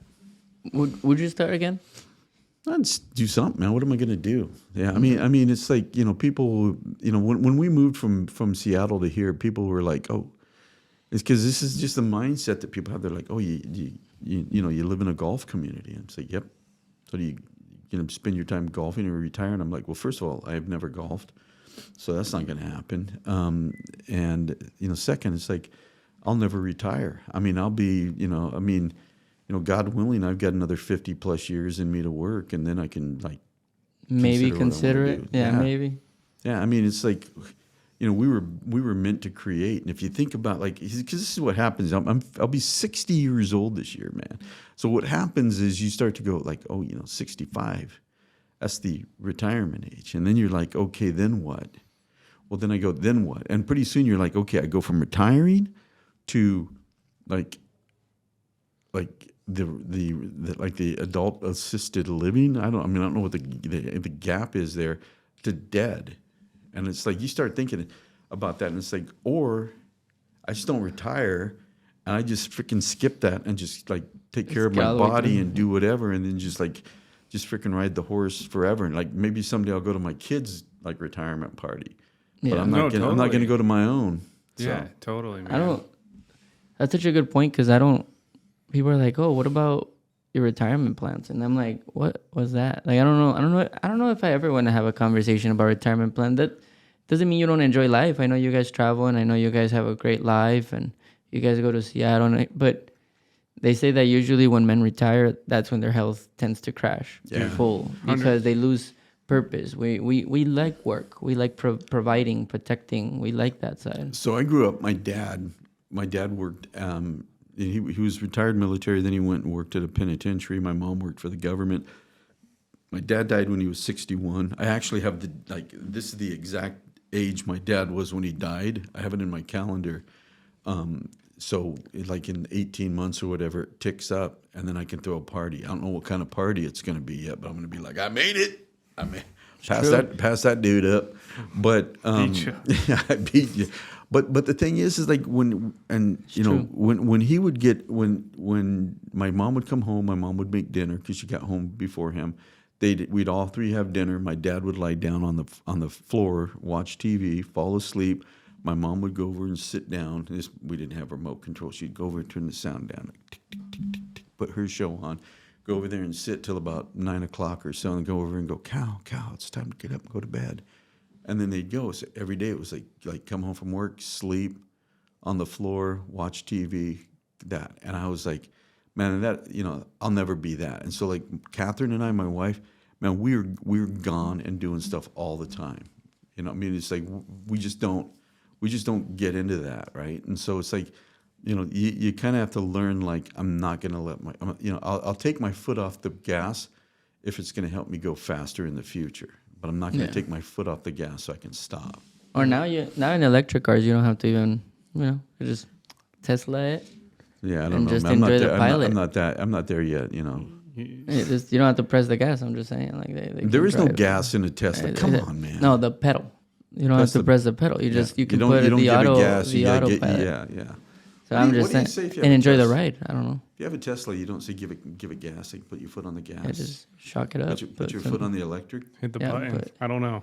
I don't I know. don't know, man. Well, All I know whoa. is that these are that's what the podcast should have been about. Yeah. all I know is all the electronic charging stations in Denver this last week, because it was so cold, froze. Oh shoot! And What happens to all the Tesla? all these Tesla people that were like stuck on the highway tried to park at the things to charge up, and then they were stranded because As he says with a imagine, smile, like- he's over here smiling. Well, like, because he just bought I just bought a big ass truck. So The I mean, he's just like, whoa, the Teslas are just like dead. yeah. Yo, that's crazy. yeah. But a lot of what you've talked about, man, it's cool. It's cool to interview you because I knew you as a acquaintance. I know we've established we're not friends. No, come no, I'm on. just kidding. I'm just. Well, now you guys can be friends. You after make, this. you, said make it. you make a joke and then someone gets all teared and they get like Hey, I'm a 2024. millennial. Yeah. What? You're a millennial. I'm just kidding. I You get know, that offended for everything. What? Millennials are that's like the worst kept secret, man. It's like I tell people all the time, they're like, "Oh, millennials." I'm like, I'm hanging out with the wrong millennials because every millennial I know is like a full on badass, and so it's like I just know the wrong millennials. I don't know, man. I agree with you on that. But- Actually, No, but it's cool to be able to be on the other side. Like I think again, we've hung out a couple times, and you got me into networking. Well, it was called Yeah. Refiner. You guys had refiners. Then I was part of when you messaged me. You're like, hey, I think we're gonna acquire this because I was living in Arizona. I went to the first event you ever threw here, and then I moved to Denver Yeah. right after you acquired it. But it's cool to be on the other side where I'm interviewing you. And I'm like, oh shoot, this was when I met you. That's what he was going through. It's kind of crazy to think about. Yeah. But the amount of wisdom that you've been able to impart for the people here is crazy. Can you, before we do this, what's Network Live? Let's jump in a little bit here because I know we're running into time, and I would hate that we ended and we're like, by the way, what's Network Live? You Well, know? whatever, man. I mean, the conversations are good, but so Network Live, like you said, we acquired a company called Networking Phoenix, and we before that we had Refiners, and Refiners was really like a business peer-to-peer community where we'd come together, we'd help business people, and we'd ideally help people grow in that. So we acquired Networking Phoenix with the idea of that'll help us launch in and become like bigger in that. And so as things morph and you start to get to learn what you buy and what you have and what something is, and you start to get a little bit like, okay, this is what that is, and we acquired this, and especially like I think I've acquired 4 or 5 companies. This is the first one where it's like trying to grab a cat by the tail, where it's just like and just yanking on it, and you're like, oh, the freaking crap was that about? And because you get all these personalities that are members and that and and what we did is we kind of quickly realized that if we're going to expand outside of Phoenix, we can't be Networking Phoenix. So we're going to change the name to Network Live, which was already a name that the previous owner had chose, right? Because we're like, we'll just stick with it and run with it and go with it. So we did that, and what we've found is that the networking, like the first one that you went to, that it's a great lead gen. Like for all of the things that we're doing, it's fantastic. But we're not really a networking company. We're a non-networking company with a network name. So we're going through this once again, kind of this like identity morph. I don't want to say identity crisis, but just a morph. And what we've become, and we sat down, Catherine and I sat down, we're like, what is it we like that we're doing, and what is it we hate? Scale of 1 to 10, let's go over this area here, this one program that we have, like how good are we 1 to 10, and how much do we like it? And everything was like between a 1 and a 3. And I'm like, man, we're in the wrong thing. Jeez. If we're like we agree, like by the time we're done with it, we'll get like halfway done with it, and I'm like, is this going to get any better? And she's like, nope. I'm like, yeah, let's go through the process anyway, because let's like freaking dial this in that we hate this part of it, right? Let's just like bring it home. We're already there, right? And so we're like, okay, we don't like that part of it. And then we were like, what about this, which is the professional professional development. Don't need to edit that. I just kind of did it myself. Professional development, mentoring, coaching, mentoring, right? And that's what we love. And so, we start to look at, who can we bring in, into the organization. And the weird thing is like we get all of these people, like, I mentioned Shea Hillenbrand, a guy named Chris Carlisle, who was a Super Bowl winning coach. He's got 16 freaking rings of championships that we just did this photo shoot with him. Naveen, Coach Burt, Burnoff, you throw it out there. Angel, man, we can bring all these people together. This guy can. Yeah, he's your pitch man. And my new agent. And, so we can bring all these people together, and all of those people like really see this massive value that we get. And then we get this community that like doesn't fully get what we're doing. And it was Alice Cooper who lives here in Phoenix, who says, I only do one show in Phoenix a year, because if people can see me in the grocery store, then that uniqueness loses its edge. So That's for us, facts. So for us, we've got to expand and go like 30,000 feet, not be accessible to everybody, because we're really accessible right now. And then people like start sending stuff, and they're like, hey, I'm having this problem with my girlfriend, and I'm like, oh, dude, I don't give a crap about your girlfriend, man. I'm like, we're too close. If you're talking to me about your girlfriend, we're too close.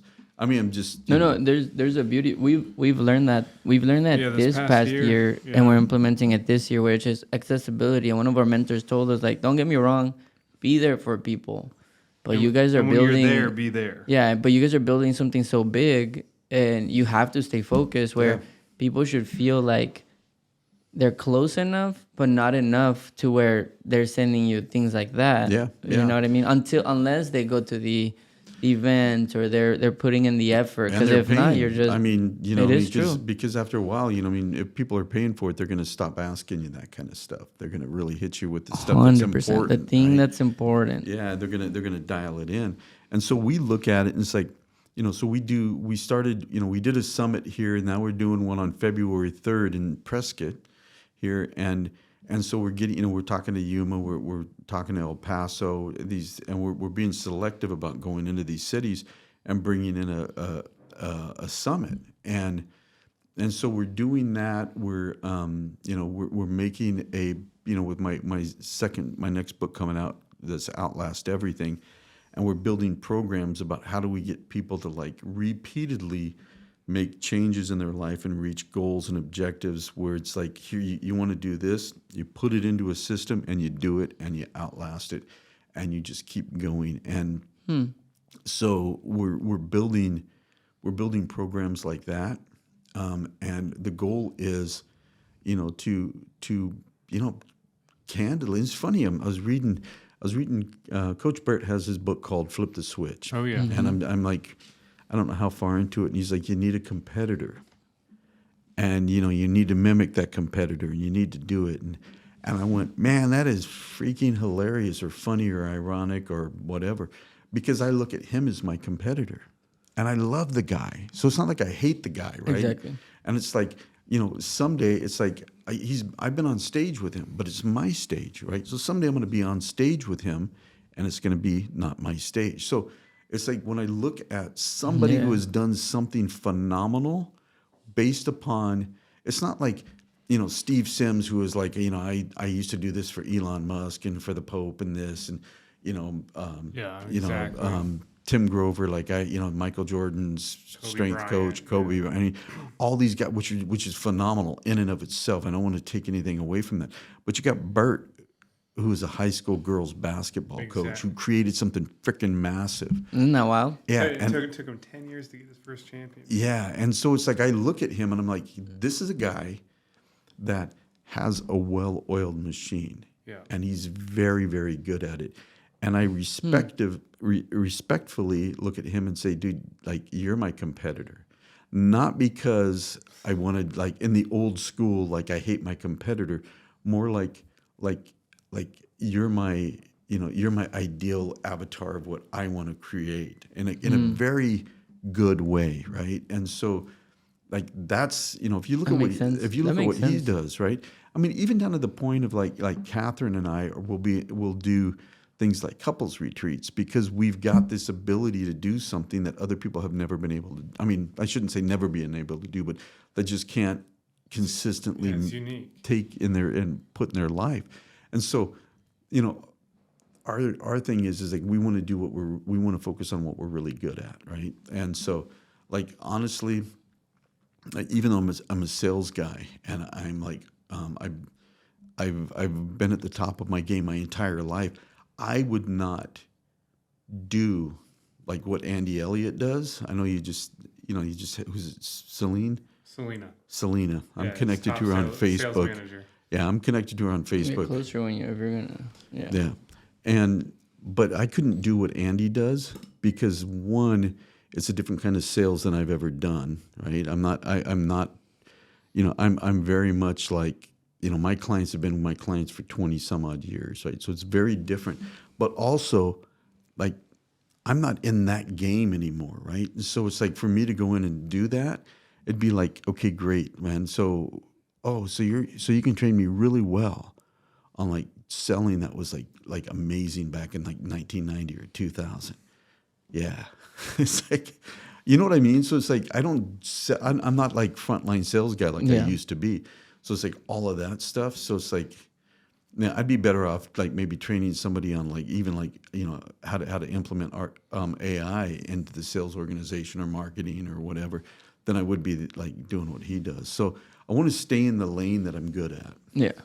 What you just said about Coach Burt, I had never seen it with that perspective, because I automatically put him, because he speaks with the top speakers, and so I automatically just put him there. But then I thought about how he got as the speaker when a lot of them have big accolades. I mean, again, Michael Jordan, Elon Musk, they're attached to these big names. Coach Burt is not attached to one big name. I just realized He came out of scrap. He came out like just fighting underdog style, like high school. That's true. Not even college, huh?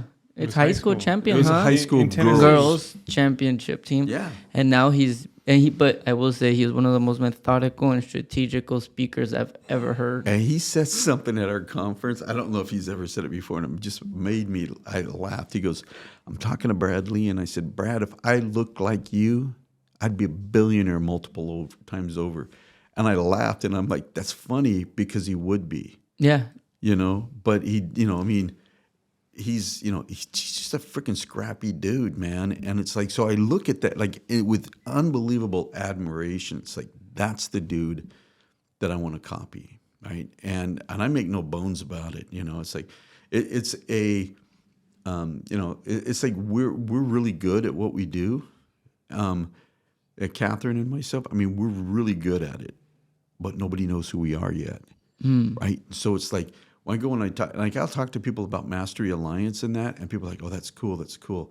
I'm like, man, if you would do it and you wouldn't say it's cool, I mean, your trajectory would be off the charts. I mean, like in that particular thing, it's like there used to be this like TV thing where a guy would say, with a hair club for men, he goes, I'm not just the owner, I'm a client. Yeah. And it's like I am the most active user within Mastery Alliance. I do it it's like religiously. So matter of fact, I'll be at church sometimes and I'll be doing it because This guy. No, you're okay. No, I'm not. If I'm not going to repent to you, man, I got. Oh, I know. Yeah, somebody else I got to do that for. 100%. He's watching what I'm doing. Yeah, 100%. And it's my wife. Oh yeah, God too. But yeah. Love it. I was not like, he just throws curveballs all the time. So how do people find Network Live, Opportunity Pipeline, like all these things? And is Outlast everything gonna have like a similar to the Opportunity Pipeline? Is it gonna have some form of workbook or activity that we can follow? It will. And a lot of Outlast, everything is gonna like tie into Mastery Alliance. So it just has to, because so much of what that is that program. I mean, that program like is the meat and potatoes of the success. So it's just a different angle. So it's like Mastery Alliance expanded, right? Gotcha. So if people want to, depending upon when this goes live, we're updating our website, which should be done about 2 months ago. No, it should be done. It's supposed to be done in like 2 days. Well, you know how it is. It's like it just goes on. But they can find us at networklive.com. Okay. They can contact me. I mean, I'm like one of 2 Tab Pierces. Such a unique name, I would say. On the planet. So the other guy is IT guy. So he's not like up in everybody's face on social media. It's like I am. So it's like you can find me any. Do you own tabpierce.com? He's like, I own tabpierce.com, and I've got a website up on that as well. Okay, so Network Live, tabpierce.com, Get Opportunity Pipeline. Yep. Like I want to go check out the now I kind of want to use the opportunity pipeline because I had never heard. I've heard you talk about it, but now that we're like again we're talking scenarios here. Now I'm like, oh. Yeah, and the thing right now, and I'm going to lock it down, but right now anybody can go to the opportunitypipeline.com and like use it, right? I mean, it's like you just have to sign up and use it. But and eventually you're going to shut that down. I'm going to shut it down because but the reason why I haven't is because it's a good like lead in, because people will start to use it and they'll come back to me and they're like, okay, how do you do this, or why do you do this, or And usually, and it's the site is I'll always say it's a work in progress, but like I know somebody's using it because they'll come back and say, hey, this doesn't work. And I'm like, sweet, I got another beta tester, right? And it's like, it's pretty good. I mean, it's good, but every once in a while, somebody will find something that I haven't done or nobody's done. And it's like, well, it's great because then I learn how well somebody's using it. They're evolving the opportunity pipeline. Mm-hmm. Yeah. Question for you. Answer. How are we doing on the time? I feel like I need like a clock or something. We're at time. Oh, we're at. Has it been 2 hours? What time is it? 12:15. Well, we started a little later, so we're about an hour and 45 minutes, not 2 hours. I'm at your guys' disposal. I mean, it is, but isn't it crazy that time goes by this fast? I mean, but it was a lot of. I mean, I have notes everywhere. Me too. No, I don't. Yeah, Up here. you're like. I'm using like what's the opposite? Like I'm using like real time intelligence. Yeah, there you go. Life intel. I don't know what you call it. Question for you. So usually at the last 15 minutes of the podcast, we like to ask a little bit more. There different questions. I was checking to see if anybody was asleep. Maybe. No. I don't know. We get a studio audience here. Yeah, exactly. For those that don't know, there's like we got 2 people. Wait, do you have a little, like a clapping sound? Not the. Well, bro, you just put a cricket? Bro, I didn't. He just put cricket. What was that? He's like, we have a live audience, and then he points out crickets, bro. Why would you click it? They're not labeled. That's awesome. No, I understand. Well, they won't be. I didn't know. Everybody knows orange is crickets. Yeah, 100%. I guess so. Jeez. I guess so. Let's see if you get it right. What do you think the blue is? Oh, the blue is water sounds. Drums. Drum It was roll. the. All right. What about teal? Teal is I'm gonna say my wife yelling at me. She never yells at me. It's That's actually crazy. very zen.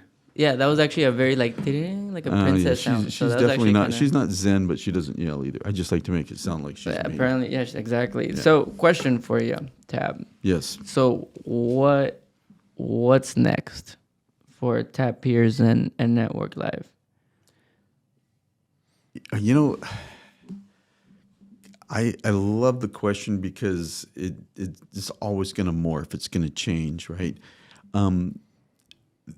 Our goal is to like impact the masses, and I'm trying to figure out how to do that when the masses don't want to be impacted, right? And so it's this challenge of like finding so what's next for Network Live is finding our community.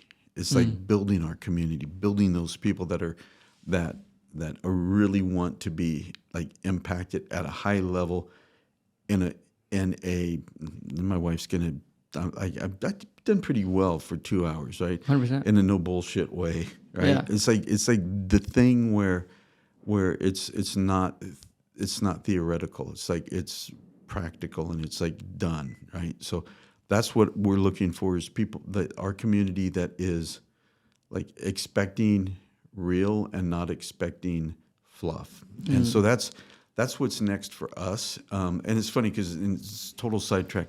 It's like I grew up, with guys like John Wayne and Clint Eastwood and all that, where it was very different than, where masculinity was actually kind of cool, not like pissed on or whatever. And so it's like, I want to get back to like where we do real things and it's not crap.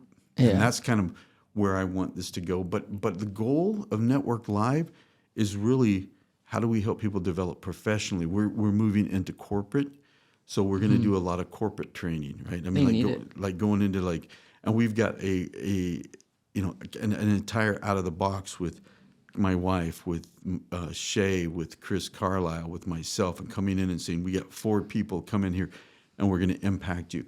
I'm going to do a lot more and get this. If you think about like with a sales training, we're going to do team building because the opportunity pipeline mirrors a sales pipeline. So if we can get a salesperson to live the opportunity pipeline, then instead of having 100% or 80% or whatever it is a quota, you're going to have quota busters because these are people that are going to learn how to really, because they already have the pipeline mentality. Now they're going to take that mentality. So we're going to do a lot of that. We're going to start going out to corporate, go out to professionals a lot more, and then reach the people on an individual level that really want to be impacted. And the people that don't want to be impacted, let them, catch up on their own. And so that's kind of where we're going. As far as me, I never thought of myself as a writer.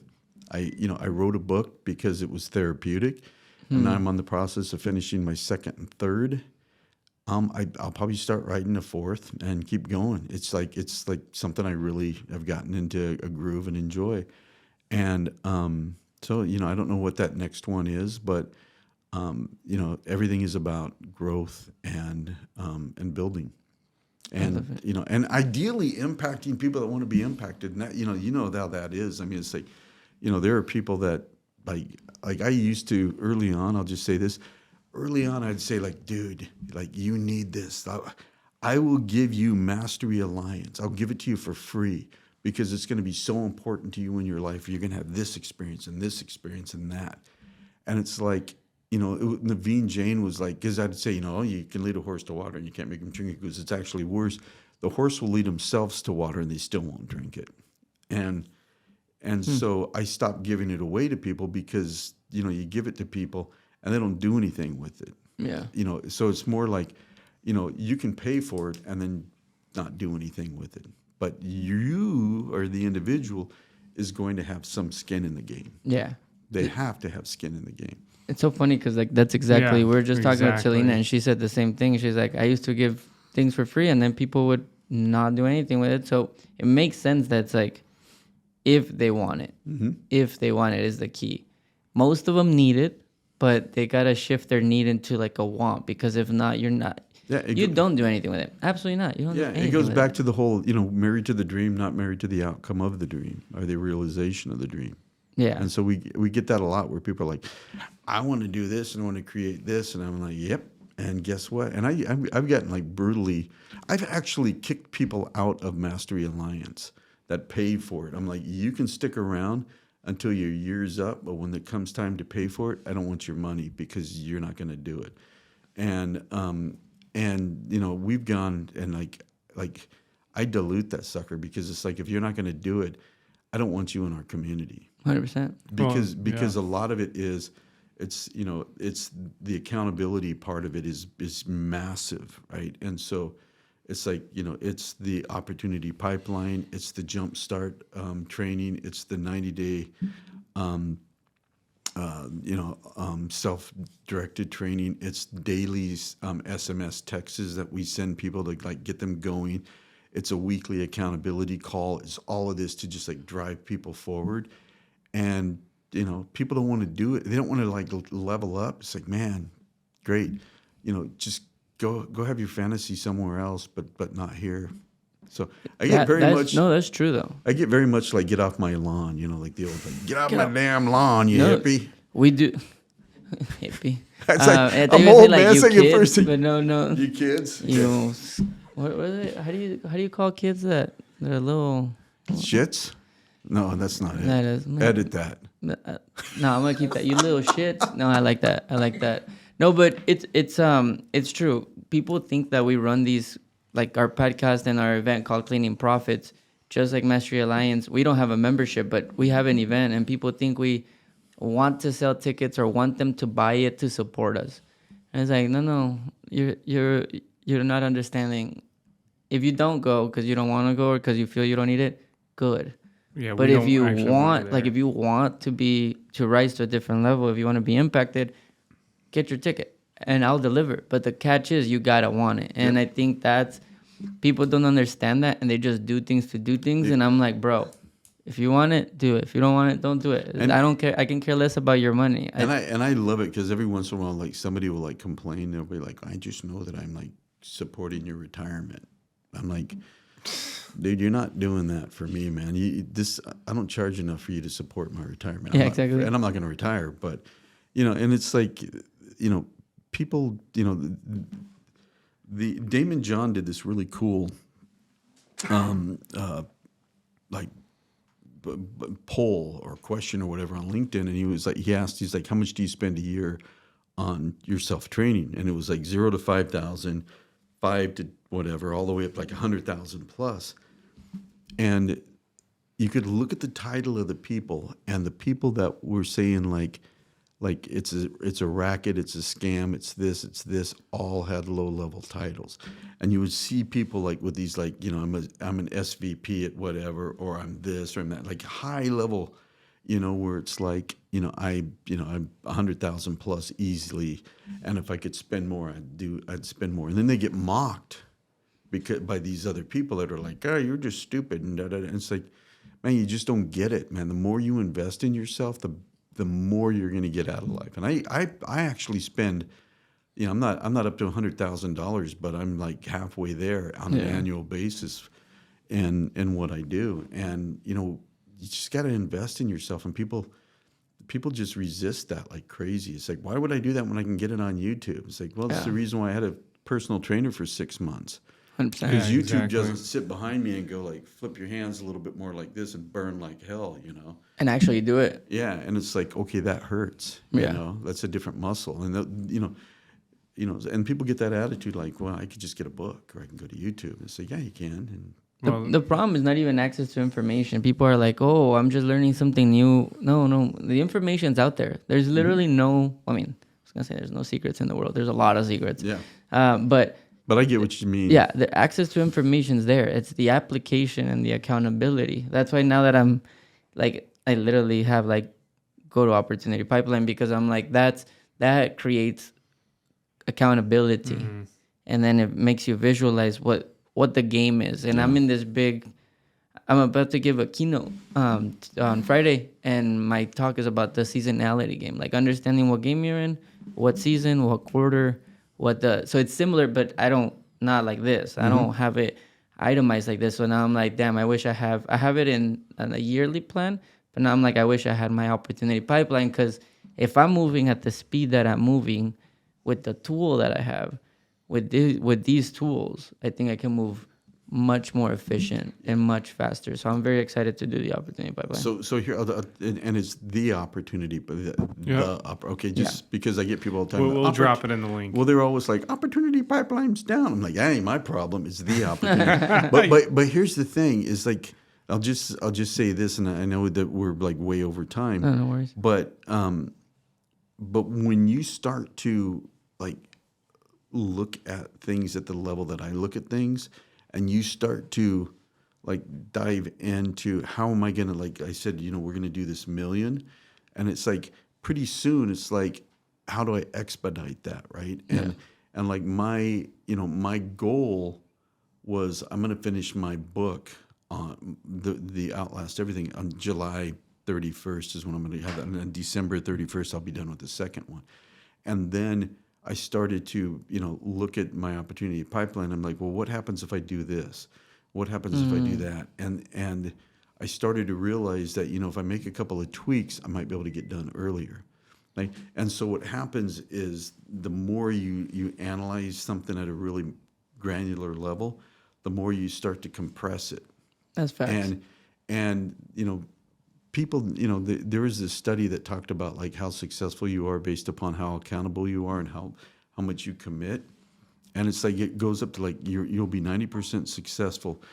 And it's like this, like if you do this, and this, and then I tell people all the time, it's like the last one that nobody talks about is tell everybody. Everybody always says don't tell people because people are going to crap on what you're doing. I'm like, tell everybody. Just freaking tell everybody and let them crap. And like I went out and said, I don't know if you saw it. I'm like, I even got a freaking shirt that's cool that Catherine made me. It says outlast everything. I got 3 of them.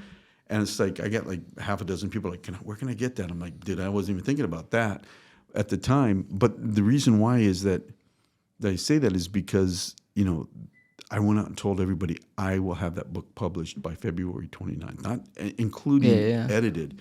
And people are like, at the time, like, how far are you done it? Because I'm like, it'll be about 225, 250 pages. How far are you into it? And I'm like, about 20% of the way done. And they're like, you're going to get that done that fast, plus edit, plus there's no way. And I'm like, this is why I tell everybody, because people like you are going to crap on it.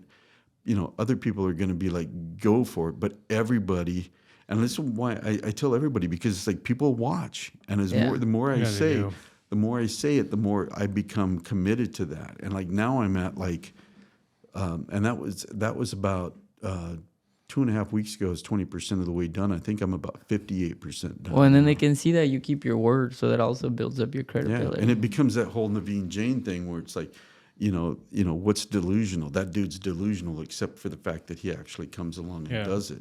Wow. And so people think you're delusional because you're going to get that date, because there's no way you can do it. And it's like, well, yeah, there is. And it's like, it's painful as hell because I got all these other things I'm doing, like putting on a conference, getting ready for some retreats. And, and I don't have, we don't have like a Coach Bert support staff, right?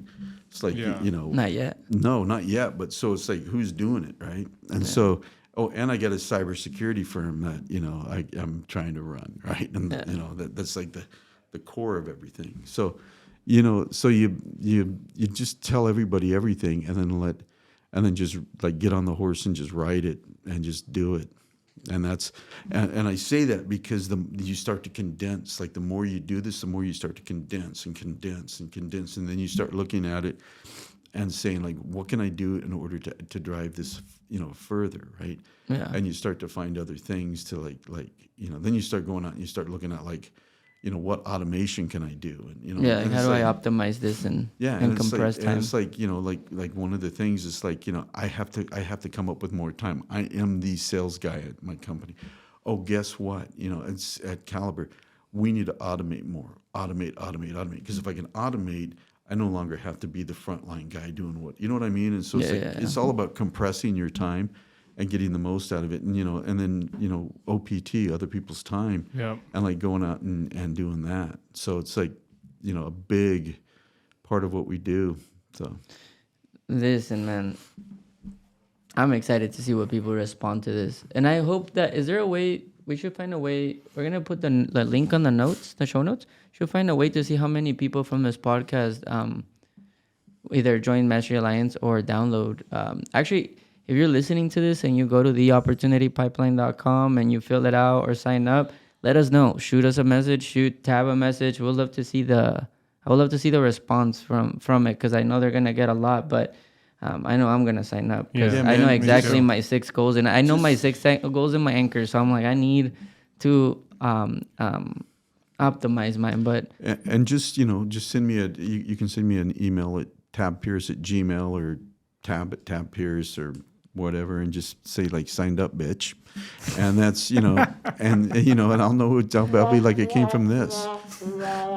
You should totally do that. Please email him that. Seriously, man. It's God. Like, that'd be it. Like, I'm going to email that. Signed up, bitch. Yeah. Now listen, Tab, it's been a pleasure to have you, brother. James, always a pleasure to co-host, man. You are our second podcast ever to do it with an audience. No, I'm just kidding. No, to do it with an audience and do it in person.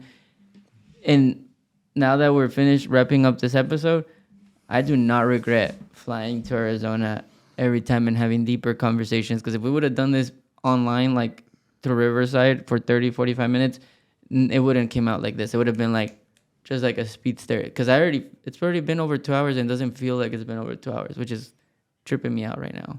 But man, it's been a pleasure. Thank you so much for joining us. You bet, man. Today. Thanks, guys. I appreciate it.